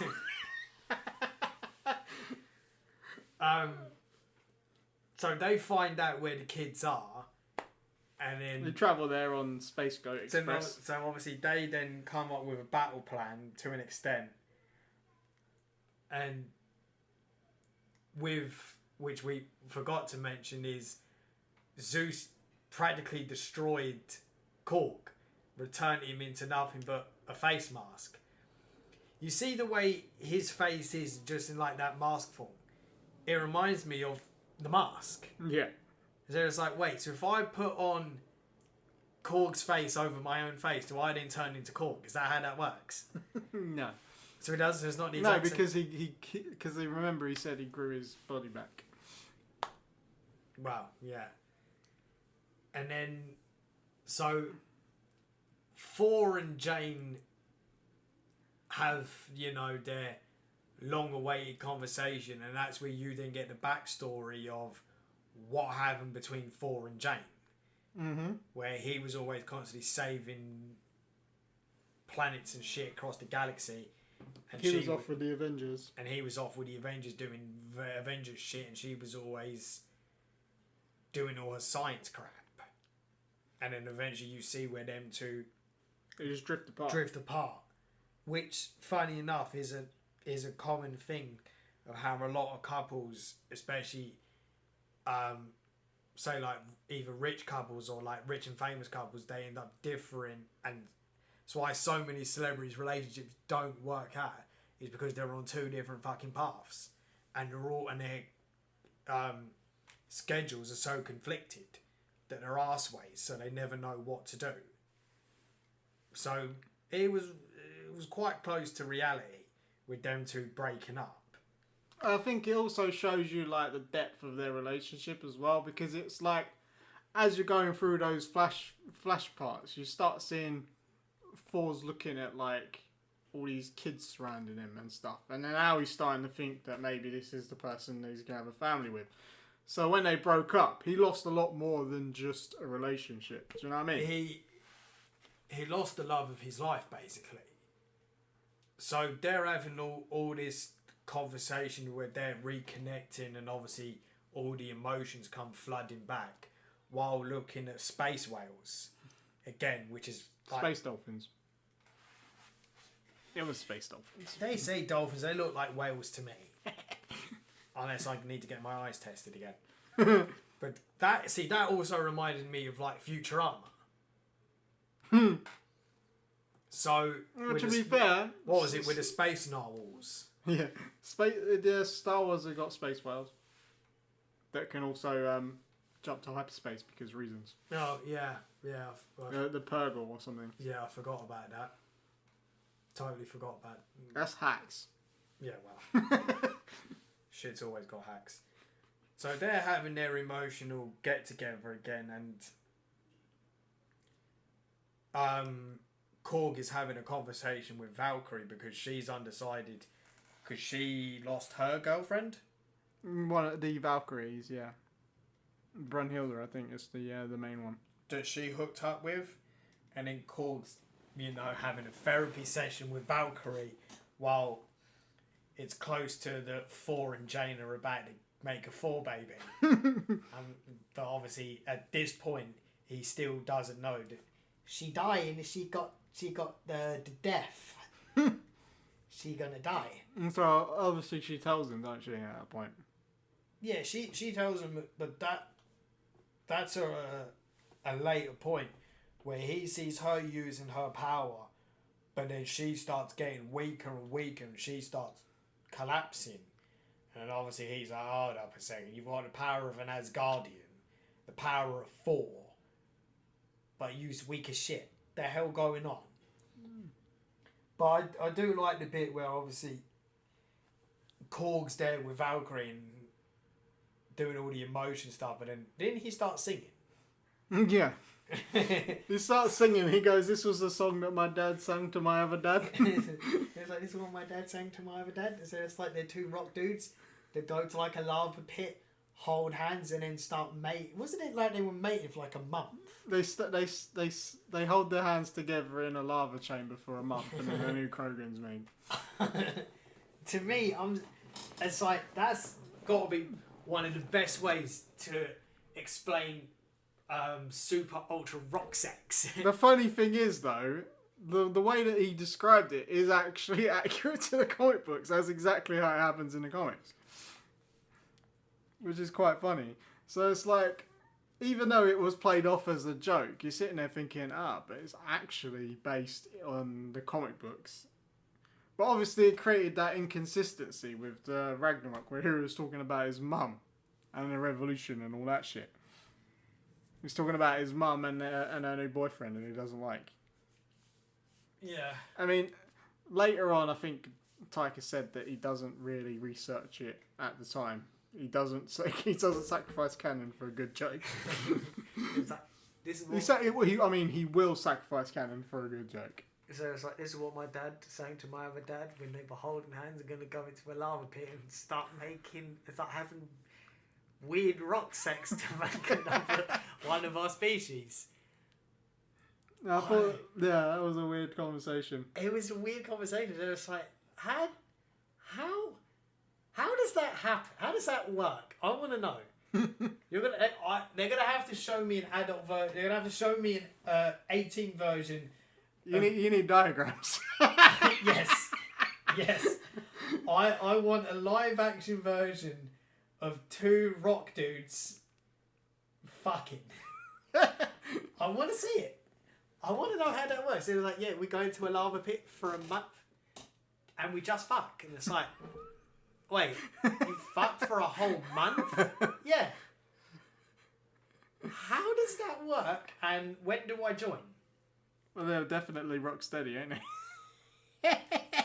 Well, I mean, the thing is, it's like, oh yeah, you got me as hard as a rock. I hate myself for saying that. Just a little rock, paper, scissors joke for you there. I hate myself for saying that. I've said it. I feel bad. I feel dirty. I'm going to have a cold shower because I wish I never said that. But That was a rock solid joke, that. oh no. Oh, it's like having someone's dad here and they're just making fucking dad jokes. Oh, that's how you know when shit's gone bad, is when we're making dad jokes. Where are we? We've gone back to the rock sex because Let's go skip past that. no, because I'm intrigued. I want to know how these 2 rock creatures hold hands and spend a month in a lava pit And suddenly a child is created. fucking to create a new rock baby. It's like, holy shit, is that how Dwayne Johnson happened? Wait, is that how that worked? He's The Rock after, holy fuck. The Rock's going to become like he's going to end up with like one of Korg's people, and he's going to hold hands with him, go into a lava pit, and they're going to have another rock baby. That's weird. And then as that's happening, they'll be like, can you smell what the Rock is cooking? So, A new Krogan, I mean. but was it? Oh, New it was. Cronin. It wasn't that. It was that point, wasn't it, where she tells Thor that she's got cancer. That's why she can't be with him, because she's dying. Yeah. And then he's there like, oh, but Jane, I love you. Blah blah blah blah blah. You're the love of my life. And she's saying that she wanted to, but can't because she's dying. So, I want to be with you, but I don't have long left, Governor, because I'm about to die. And he gets all cliche, emotional, all that fucking treacherous. Yeah, but then after that point, he's just like, it doesn't matter. We'll just spend whatever time you got left together. So it's like, it doesn't matter what time you got left, we're going to die together. It's like, No, he didn't say we're going to die together. you know what I mean? So It's like, not fucking Romeo and Juliet. Well, It wasn't quite that bad. no, but it's like, oh, it's okay, you know, you're an Asgardian, so if you die in battle, you go to Valhalla, and I'll just see you there when I die. So they end up in the Shadow Realm on Korg's moon. You mean, Gore. What did I say? You said Korg. You've got Korg in your brain. It's the rock sex, man. I'm so intrigued by the rock sex. I need visuals. I need visuals of how 2 rock creatures fuck. I need to know. My curiosity is killing you. My curiosity is, you know what? Marvel needs to fucking get on that. Whoever come up with that concept, give me a diagram. Well, it occurred in the comic books a lot longer before that. Doesn't matter. I don't want it pictures. I need a video. I want to see how it happens. from the beginning. You need a nature documentary. Yes, I need a nature documentary on how two rock creatures fuck, and I need David Attenborough to narrate it. I mean, because if they can't get David Attenborough, I mean, who else you're gonna get? It's a nature documentary. You're gonna get fucking the Nature Boy himself. Don't get fucking Brian Cox. He sucks. No, we're not getting Brian Cox. No, if you can't get Attenborough, don't resort to Brian Cox. He sucks. I'm not. He's boring. I'm not getting him. I don't want him to bore me. Don't get me wrong. Don't get me wrong. Again, no disrespect to Brian Cox. But when you're explaining stuff to me, it just feels like I'm going to sleep. Okay, we mean... See, the problem is we mean Brian Cox the scientist, not Brian Cox the actor. Yes. Yes. Because there is a video... Professor Brian Cox, there is a video where Brian Cox meets Brian Cox, and it's like, no. So, Professor Brian Cox is like, yeah, he's a good guy, and he explains everything fantastically. But he's so monotone. But his voice is so boring. Monotonous. It's monotonous. It put me to sleep. I said, no disrespect to the guy. He's fantastic. He's a genius. He's brilliant in his field. But narrating me, you're going to bore me to death. So it has to be David Attenborough. It has to be Attenborough. If, for whatever reason, you can't get Attenborough, then it has to be the only other person that could do it, and that's Morgan Freeman. Yes. It has to be Morgan. Morgan Freeman is the only one to do it. So it was like, and now we come across a rock creature and another one. They hold hands, enter a lava pit, and fuck. For a month. To me, that works. Right. I don't know how, but that works. So okay, so they're on the moon thing. So they're on Gore's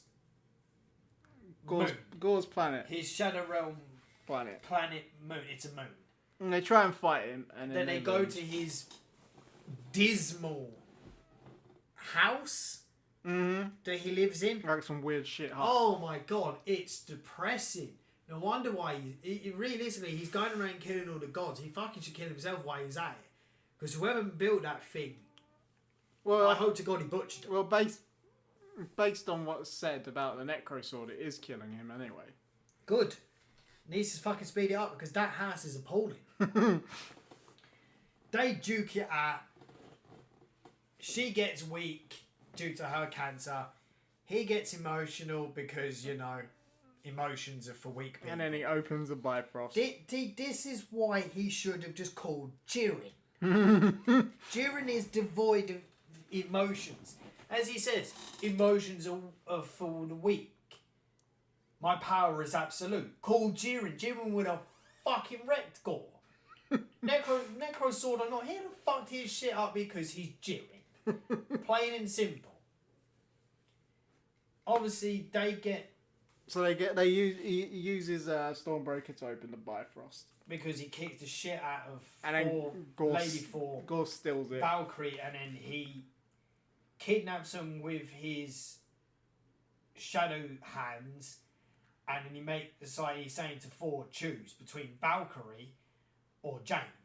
And I was like, no, and then he breaks out of it because, you know, he's fucking Thor, and he has immense power. Yeah, because obviously, remember, this was, he wanted Thor to call his hammer, to call Stormbreaker, didn't he? Because Jane threw it into orbit because she realised that was what he was actually after. Yeah, she figured out what Gore was after. She's there like, yeah, let me get rid of this. And he's there like, why are you throwing my axe away?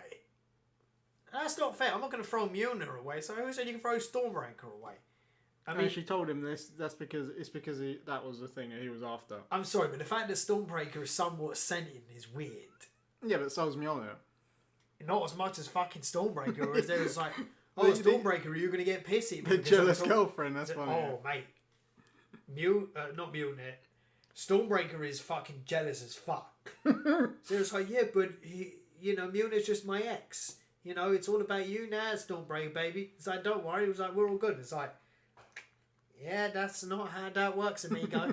Sorry about that. So obviously, as He calls the hammer and he obliterates his way out because he's fucking Thor. Because he's Thor. He's the god of fucking thunder. You ain't gonna stop him so easy because he has immense power. Him and his lightning, I'm sorry, but he's like Palpatine on acid. There's like, oh, I'm gonna hit you with my lightning. It's like, alright, turn it down, Palpatine. He creates a fucking storm. Fuck you. You know, doesn't Palpatine do that in Legends as well? I think so. So, And he does it in space, no less. Which is hacks. yeah. Was it at this point they free the kids? No. No, because he'd already moved the kids, remember? It was a trap for them. Oh, yeah. So, they go back To To Asgard. Asgard. But obviously Gore's stolen Stormbreaker at this point. So he has everything he needs to get to eternity. Yeah. They have to then come up with a new battle plan. But then, doesn't Thor go off? Thor puts Jane in the hospital because She's got cancer. She's died. Because she's almost on the brink of death.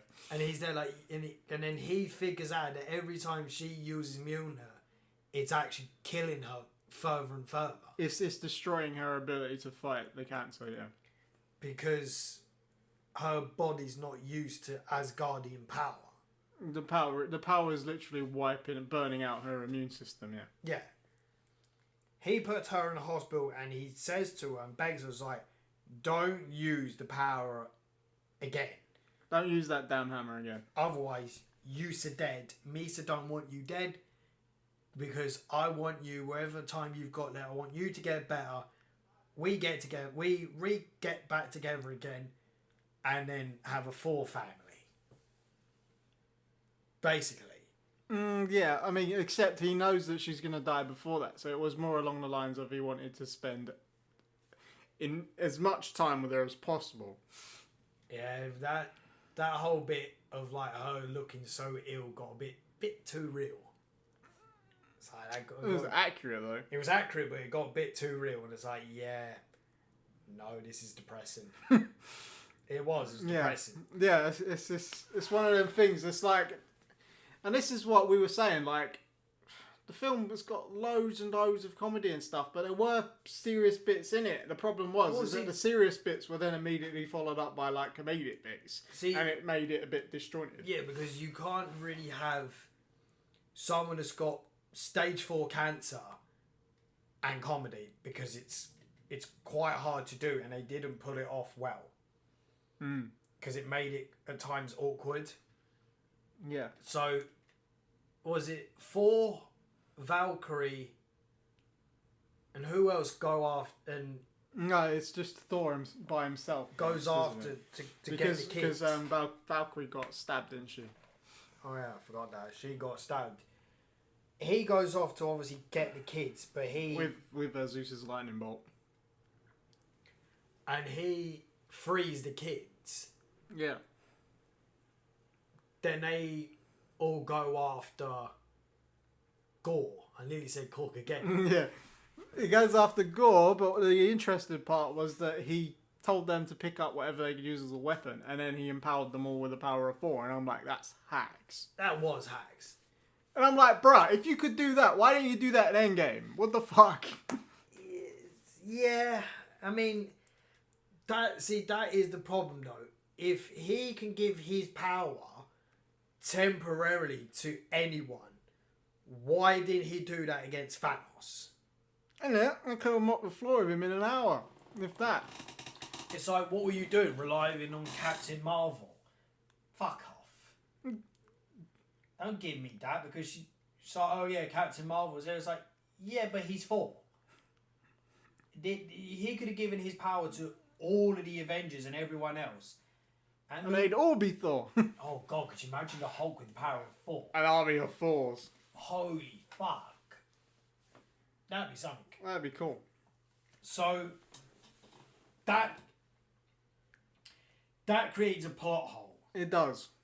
It creates a very unusual thing where you're just like, if you could do that before, Why didn't you do it in the Avengers? Why didn't you do it for the Avengers when you were fighting against Thanos, when the weight of the universe was at stake? It, like, half the people would have been fucking turned to, or basically disintegrated because of Thanos. Why didn't you give everyone else that has survived that power? So that's a plot hole that really, I think Marvel... Yeah, because unless... Marvel should explain it, but the problem is Marvel won't explain it. Unless they specifically show that he learned how to do that with his power after Endgame, it's a plot hole. Then it's fair enough. If they say, oh, he didn't know how to do it at that point, but later on he learned, fine. Otherwise, as you said, it's a plot hole. Because logically, if Odin knew how to do enchantments like that, which he did, why wouldn't Thor know how to do them? Why wouldn't if he have taught Thor how to do it? Again, it's a plot hole. So... It's a plot hole, but it's also a plot aid as well. Because it's like they're now saying that they can bond Thor's power to other weapons, not just his own. And to anyone. Yeah, which means that... I nearly said they have to be Asgardians, but that's not true. No, they don't. Because literally, he can give his power temporarily to whoever he wants, regardless of who they are, because those are the kids who weren't actual Asgardians. He said, as of this moment, you are basically honorary Asgardians. Yeah, because he said you might not be Asgardians, but you are today. Yeah. So they have an all-out battle between... My favourite was the kid that used the teddy bear. Yeah, that... The lasers coming out of his eye. That's brilliant. Like, laser eyes, and it's like, out of your bunny. Alright, cool. So, Thor's got the kids, Gor's got his Shadow Realm creatures. They have their all-out fight. Kids are kicking the shit out of them. And lo and behold, Jane turns up. Despite Thor begging her not to. Yeah, because he basically told her that if she uses it again, she'll die. So, but at this point, he put Stormbreaker down in the section that it needed to be in to unlock the portal to get to... To unlock the door to eternity. To eternity. Then she turns up to help him out and the kids, but then she then depletes her life even further. And at this point, she's practically on death's door. Yeah, because she uses what remaining power she had to destroy his sword. Yeah. The Necro sword. He loses the Necro sword, but they were too late because the door to eternity unlocked. And Thor, obviously, he goes to save Jane instead. But doesn't she beg him to go after Gore? Mm-hmm. But he refuses because he wants to spend whatever time he had, or whatever time she has, he wants to spend it with her. Gore goes through the door and goes to eternity. And then they both get teleported there. And Jane and Thor get teleported. This is after he's thrown Stormbreaker to the kids so that they can use the Bifrost to go home. Yeah. Gore goes to eternity. Eternity looks so fucking cool. Mm. And he's gonna... Comic book accurate as well. So he knows what he's gonna wish for, and he tells Thor, like, you know what I'm gonna wish for? And Thor's like, I don't give a shit. I'm with the woman I love. I'm gonna go be with her because she's not gonna last much longer. And then Gore starts getting flashbacks of his daughter. Yeah, because Thor basically goes to him like, you can literally wish for whatever you want. Why would you wish for hate when you can wish for love? And so it's like, well, you know, you can get your daughter back basically because you're with eternity. Eternity can do whatever the fuck Eternity wants. And then because it's Eternity. And then Gore's starting to think about it, and obviously starts to remember, and then he starts to realise in the usual cliche way, oh God, what have I done? I've made a terrible mistake. Fuck me, let me change and become a good guy again. He didn't really go that far. I think it was more that he realised that actually what he was doing wasn't... That actually what he was doing wasn't what he because obviously he was angry the entire time that his daughter died. Because he was angry the whole time because he see it as the gods are useless. They don't do what we think they're going to do, and his god betrayed him, basically. Mm-hmm.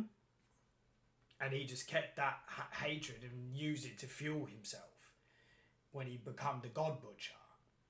And I think it was at that point he was dying anyway, and instead of focusing on the fact that he hated the gods, he listened to what Thor said, and he was like, "Shit, no, you know what? He's actually right. Yeah, I've made a terrible mistake." It wasn't so much that he made a mistake; it was more that what Thor said to him was accurate. He was like, "Wait, if I can wish for anything, I can just wish for my daughter back."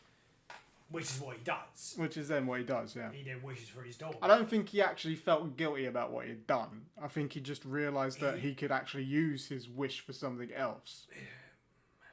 He might have felt guilt, but it's not really shown nor stated, but he possibly felt guilt that he didn't need to go to that extent of, massacre. Yeah. Genocide of the gods, basically. And then obviously at the end, because he knew he was dying, he was like, because he was thinking about the wish anyway after Thor had said it, and he was like, "But if I make the wish, you'll be alone." Yeah. And Jane and Thor were just like, "She won't be alone." Yeah, it's like she won't be alone. Like, we'll take her in, but Jane dies anyway. Her cancer eventually kills her. She dies, goes to Valhalla because she became an Asgardian. But she didn't die in combat, so that one's kind of sketchy. Yeah, that one was. Yeah, that's the problem. Is yes, she's an Asgardian. Yes, she died, but didn't he say that they made an exception though? An exception was made for her. No, that's what I said to you. I think that it's quite possible that they made an exception. They must have made an exception for her because yes, she's an Asgardian. She sought the Asgardians for help, and she helped save Asgard. But you might have made an exception for her because she was basically a god at that point. Well, not only that, they might have made an exception for her because she was the lover of Thor. Yeah. So because she's with Thor, they might have made an exception. So it's not really made clear though. I mean, based on the rules that they mentioned to Sif earlier, it doesn't really make sense. Yeah, because it's kind of a dick thing. He says to Lady Sif, "You're not going to go to Asgard because." Well, you're going to go to Valhalla because you never died in battle, but Jane never died in battle but goes to Valhalla. That's a dick thing. You literally have two different versions of the same thing in the same fucking movie. But then at the same time, that could also show that Thor actually doesn't know how Valhalla works. Well, whatever they know of how... Because we also know that Odin disappeared into golden sparkles, so he must have gone to Valhalla too. Yeah. But he didn't die in combat, but he was a god. So whatever they think the Valhalla works is not how it actually works. It might not work that way. It's just, I guess it's the same way of how heaven works in Christianity. Everyone can go. In theory. Yeah. Obviously not everyone. It'd be quite awkward if fucking Hitler's there, but hey, is those who are righteous enough can go to Valhalla. Same way as those who were obviously led a life. Yeah, and I think obviously part of it is probably because at the time, because she had the power of Thor, she probably was a god. Or was considered one. And she was obviously his mistress. Yeah. So she gets away with that. She gets free pass. So Jane dies, Gore dies, Thor promises to look after his daughter. He basically adopts Gore's daughter and she becomes... His daughter, but she refers to him as uncle, obviously. Yeah, she refers to him as Uncle Thor. Because obviously she doesn't understand anything. Because, well, you know, one, she's a kid, and two, she was, dead. So he starts training her in the Asgardian way. But she's got some fucking powers. Yeah, her power's pretty gnarly. Like, the only one we saw was that she's ridiculously strong. She's got fucking laser eyes. Ain't her eyes purple? They were when she shot the laser. Yeah, that's what I was thinking. Is she got purple eyes? That actually looks quite cool. So that's basically the end of the movie. Yeah, the only thing after that was There's the obviously after credit the scenes. credit scenes. So what was the after movie credit scenes? I don't remember. And one of them was I know what the end credit scenes is, but what was the one after the movie? wasn't that the Hercules one? What, where you find out that Zeus is actually alive? Zeus is alive, And he's sending Hercules to go he's kill sending Thor. his son, and there's like, yeah, Hercules, go after Thor, fuck his shit up, and it's like, yeah, that's not gonna happen. So what was the end credit scene? Shit. We'll have to fuck. Let's look it up, because I don't remember. So I think one of them was Korg giving an epilogue about him and his new boyfriend. About him and his boyfriend. So the end Dwayne? movie scene is Korg and his partner holding hands going into the lava pit to have a month-long fucking sex session, which I still need visuals for. Then the after credit scene is where Zeus is alive and he tells Hercules, I want you to go after Thor Odinson and I want you to kill him. And he's like, yes, father. And it's like, no, that's not going to happen. Hercules has no fucking chance of touching this current version of Thor. Yeah, I mean they should have introduced him just after Avengers, because then they would have been more equal in power. Who, Hercules? Yeah, because the Thor in Avengers would have been a good match for Hercules, because Hercules and him are roughly the same level of power at that point. Right now, even in the comics, they're not even remotely close to being. No, Thor is on a whole nother level that Hercules would never get to.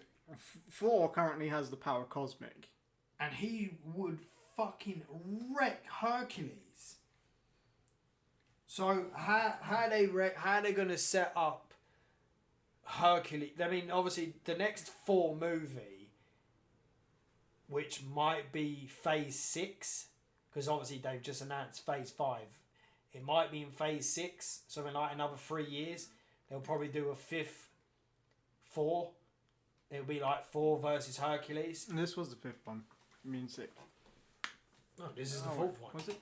Yes. Because you got Thor, Thor Dark World, Thor Ragnarok, and Thor Love and Thunder. So the fifth one is probably going to be Thor versus Hercules. I think the after credit scene was Jane showing up in Valhalla, wasn't it? And then Heimdall was showing her around. Yeah. As well as obviously Korg and his... and his boyfriend, Dwayne. This is my boyfriend, Dwayne. See, the guy I met named Dwayne. It's like, you know what they've done there, don't you? Dwayne Johnson. Yeah. It's like, so wait, you're telling me Korg's boyfriend is Dwayne The Rock Johnson? I like that. So it's like, yeah, we're going to hold hands and go into a lava pit and have a month-long fuck session. We're going to make a little rock baby. And it's like, yes, I like that. I don't know, but Hercules is going to get obliterated by Thor. Yeah. That bitch is going to have to do some serious training if he thinks he's going to be able to challenge Thor now. No. Yeah, because I mean, if he murked Zeus, so it's like Zeus is obviously stronger than Hercules by miles. So it's like, what have you got in your favour, really, Hercules? You've just got strength, bruh. It's not going to be so enough. It's like, oh yeah, I've got strength. And it's like, yeah, but your strength is nothing to Thor. Like, you gotta understand. And he's not even wearing his strength enhancing belt right now. And it's like, you gotta understand, that guy's got fucking power on levels that's quite hard to comprehend. It's pretty, I imagine he's probably pretty close to Odin in power now. If he hasn't already surpassed him.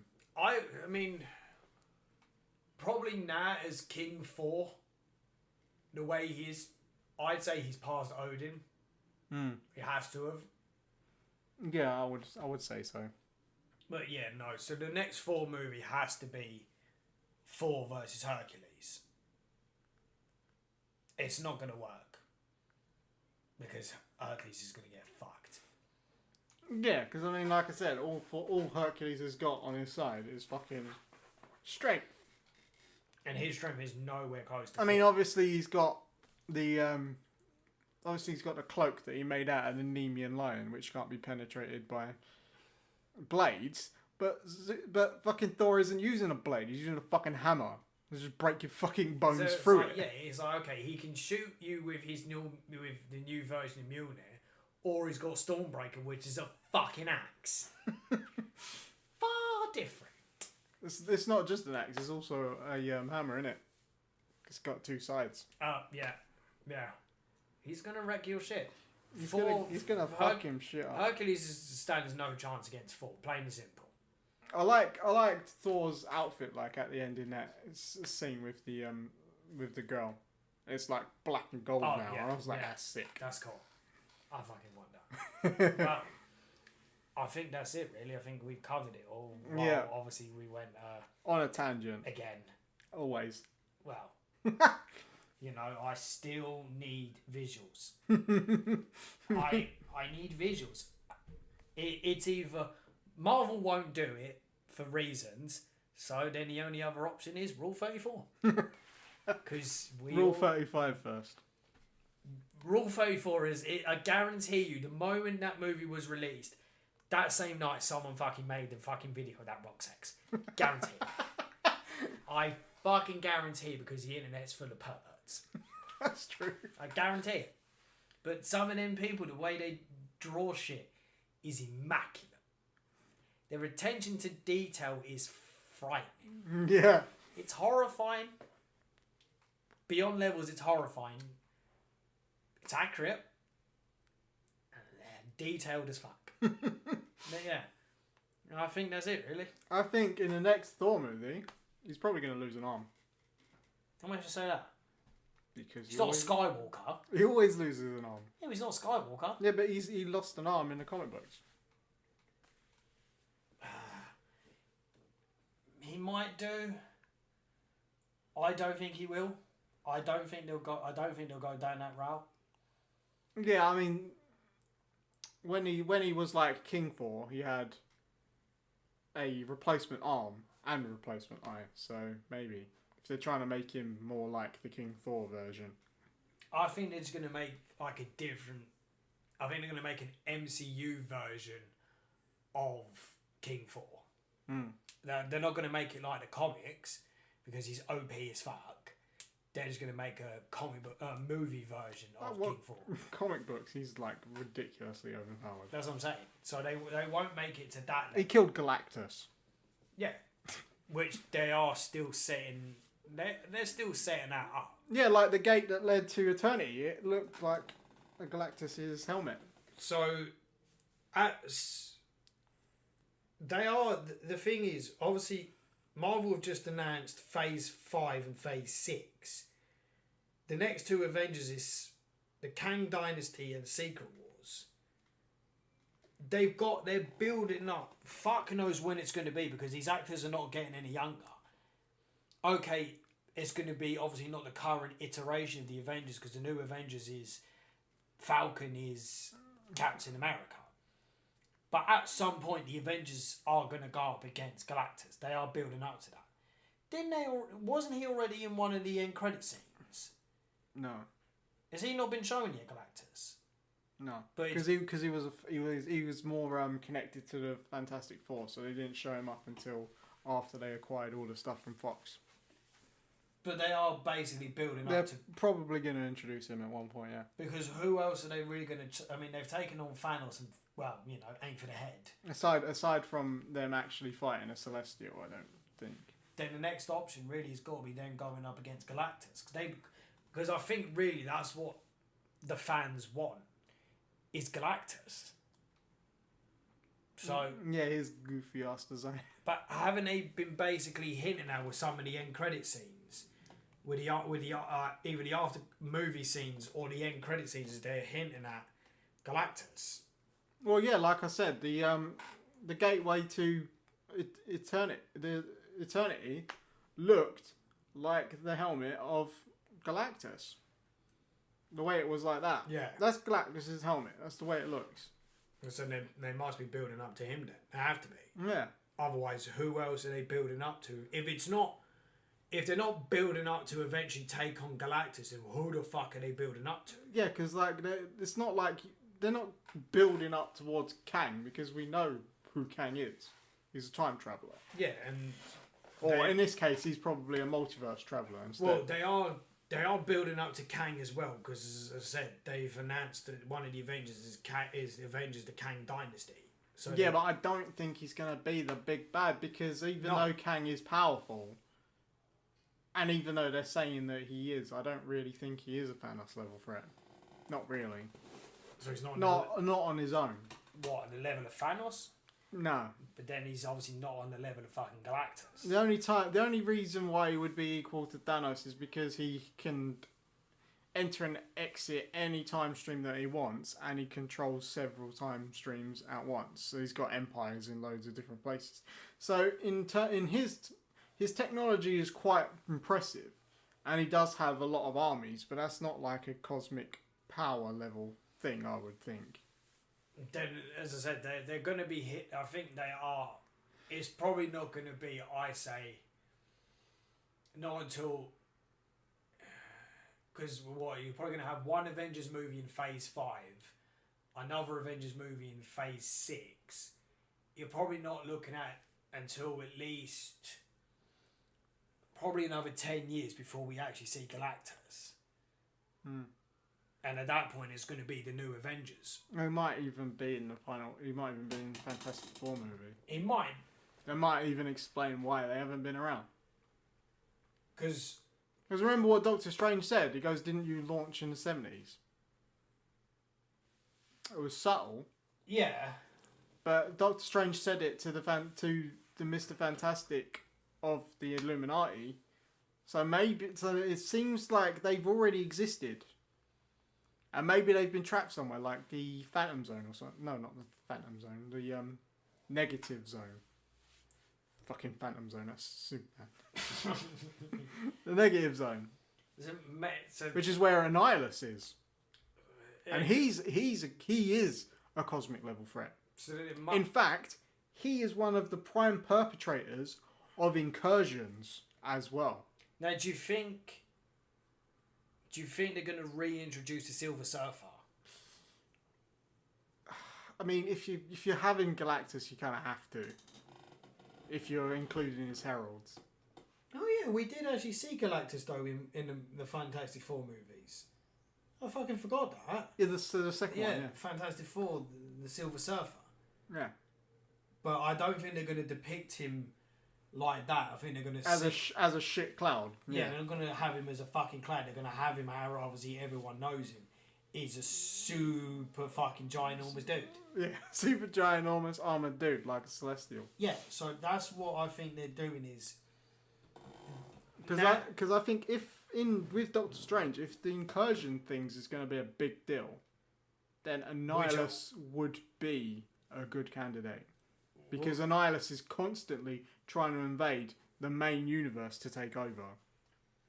Incursions, I think, is going to be a problem that I think they will expand on. Because you can't have something that massive and not expand on it. So incursions, I think, is going to be something that you will see again.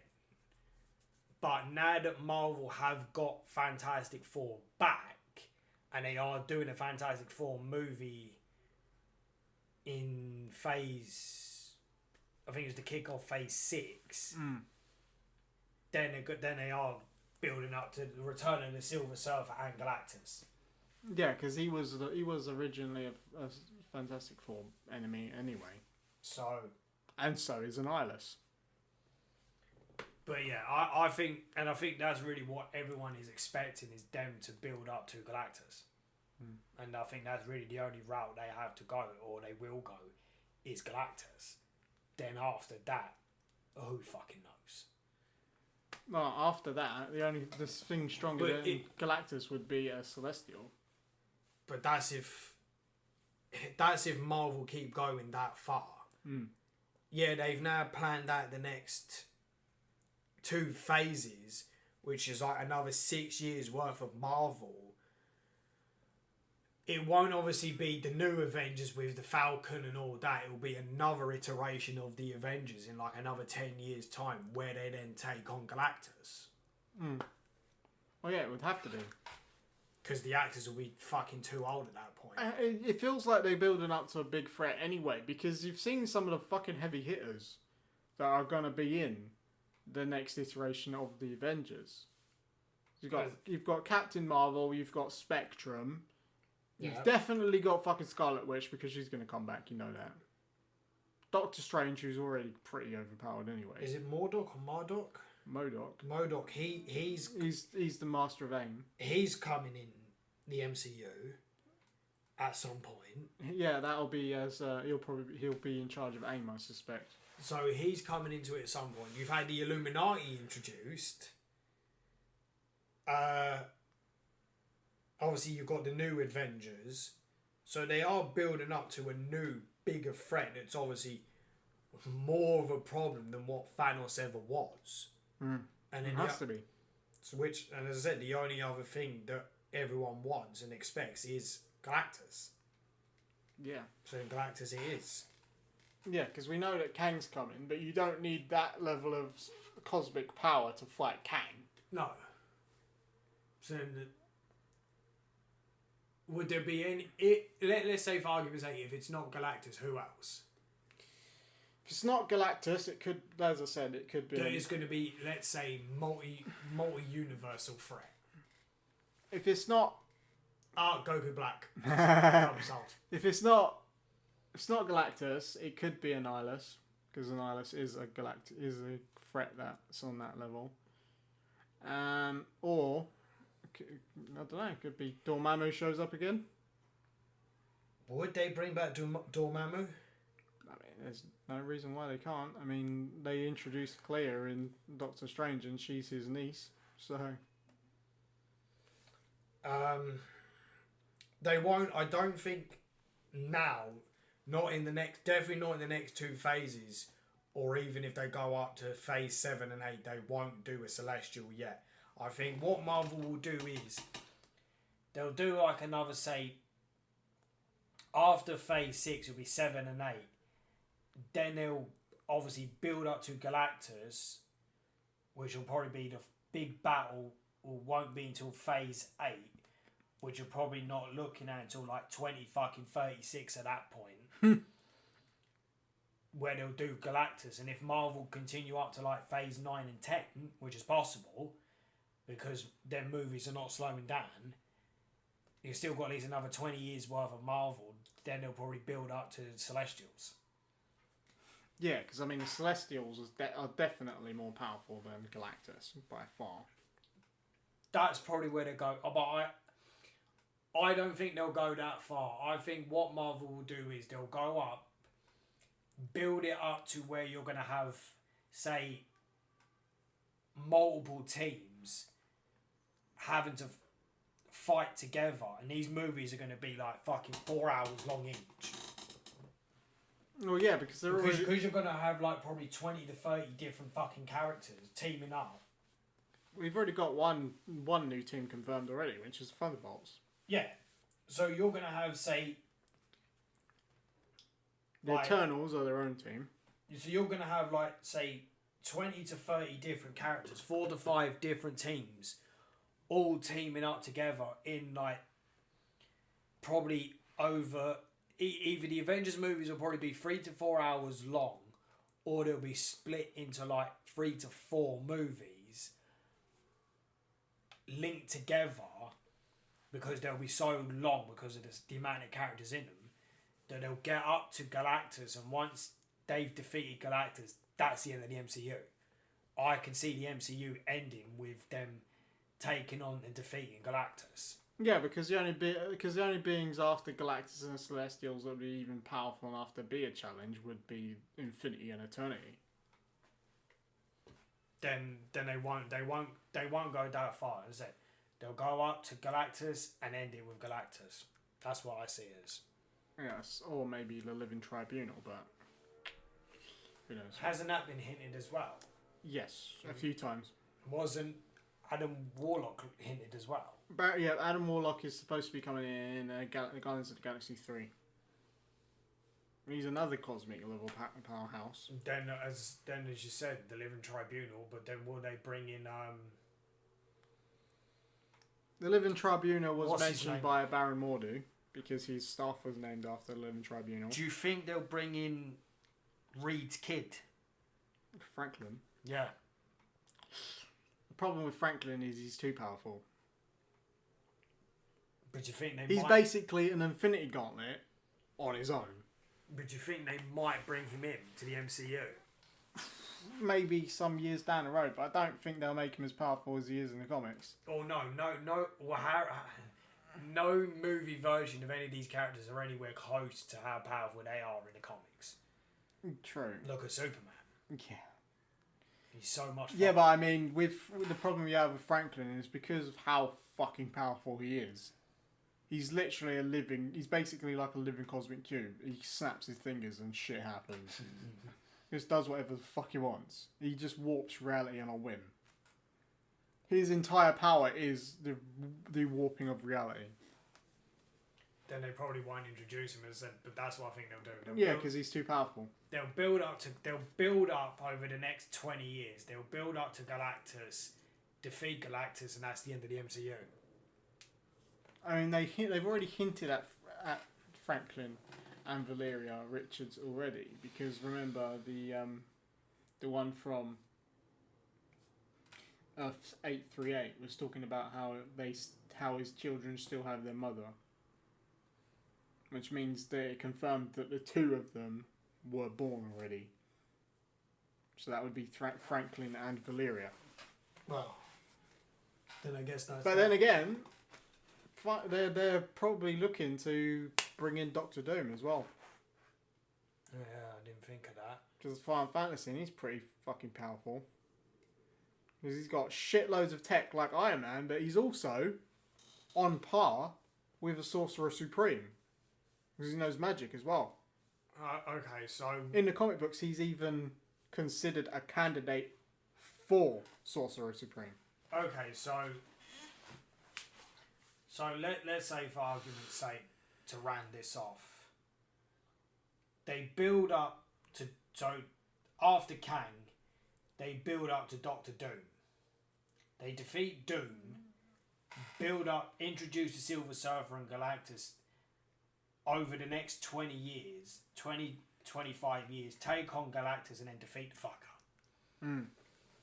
Yeah. That's why I see it is they'll build up to Doctor Doom first after Kang. It'll be build up to Doctor Doom. Once Doom's defeated, then it'll be right. Here's the Silver Surfer. Here's Galactus.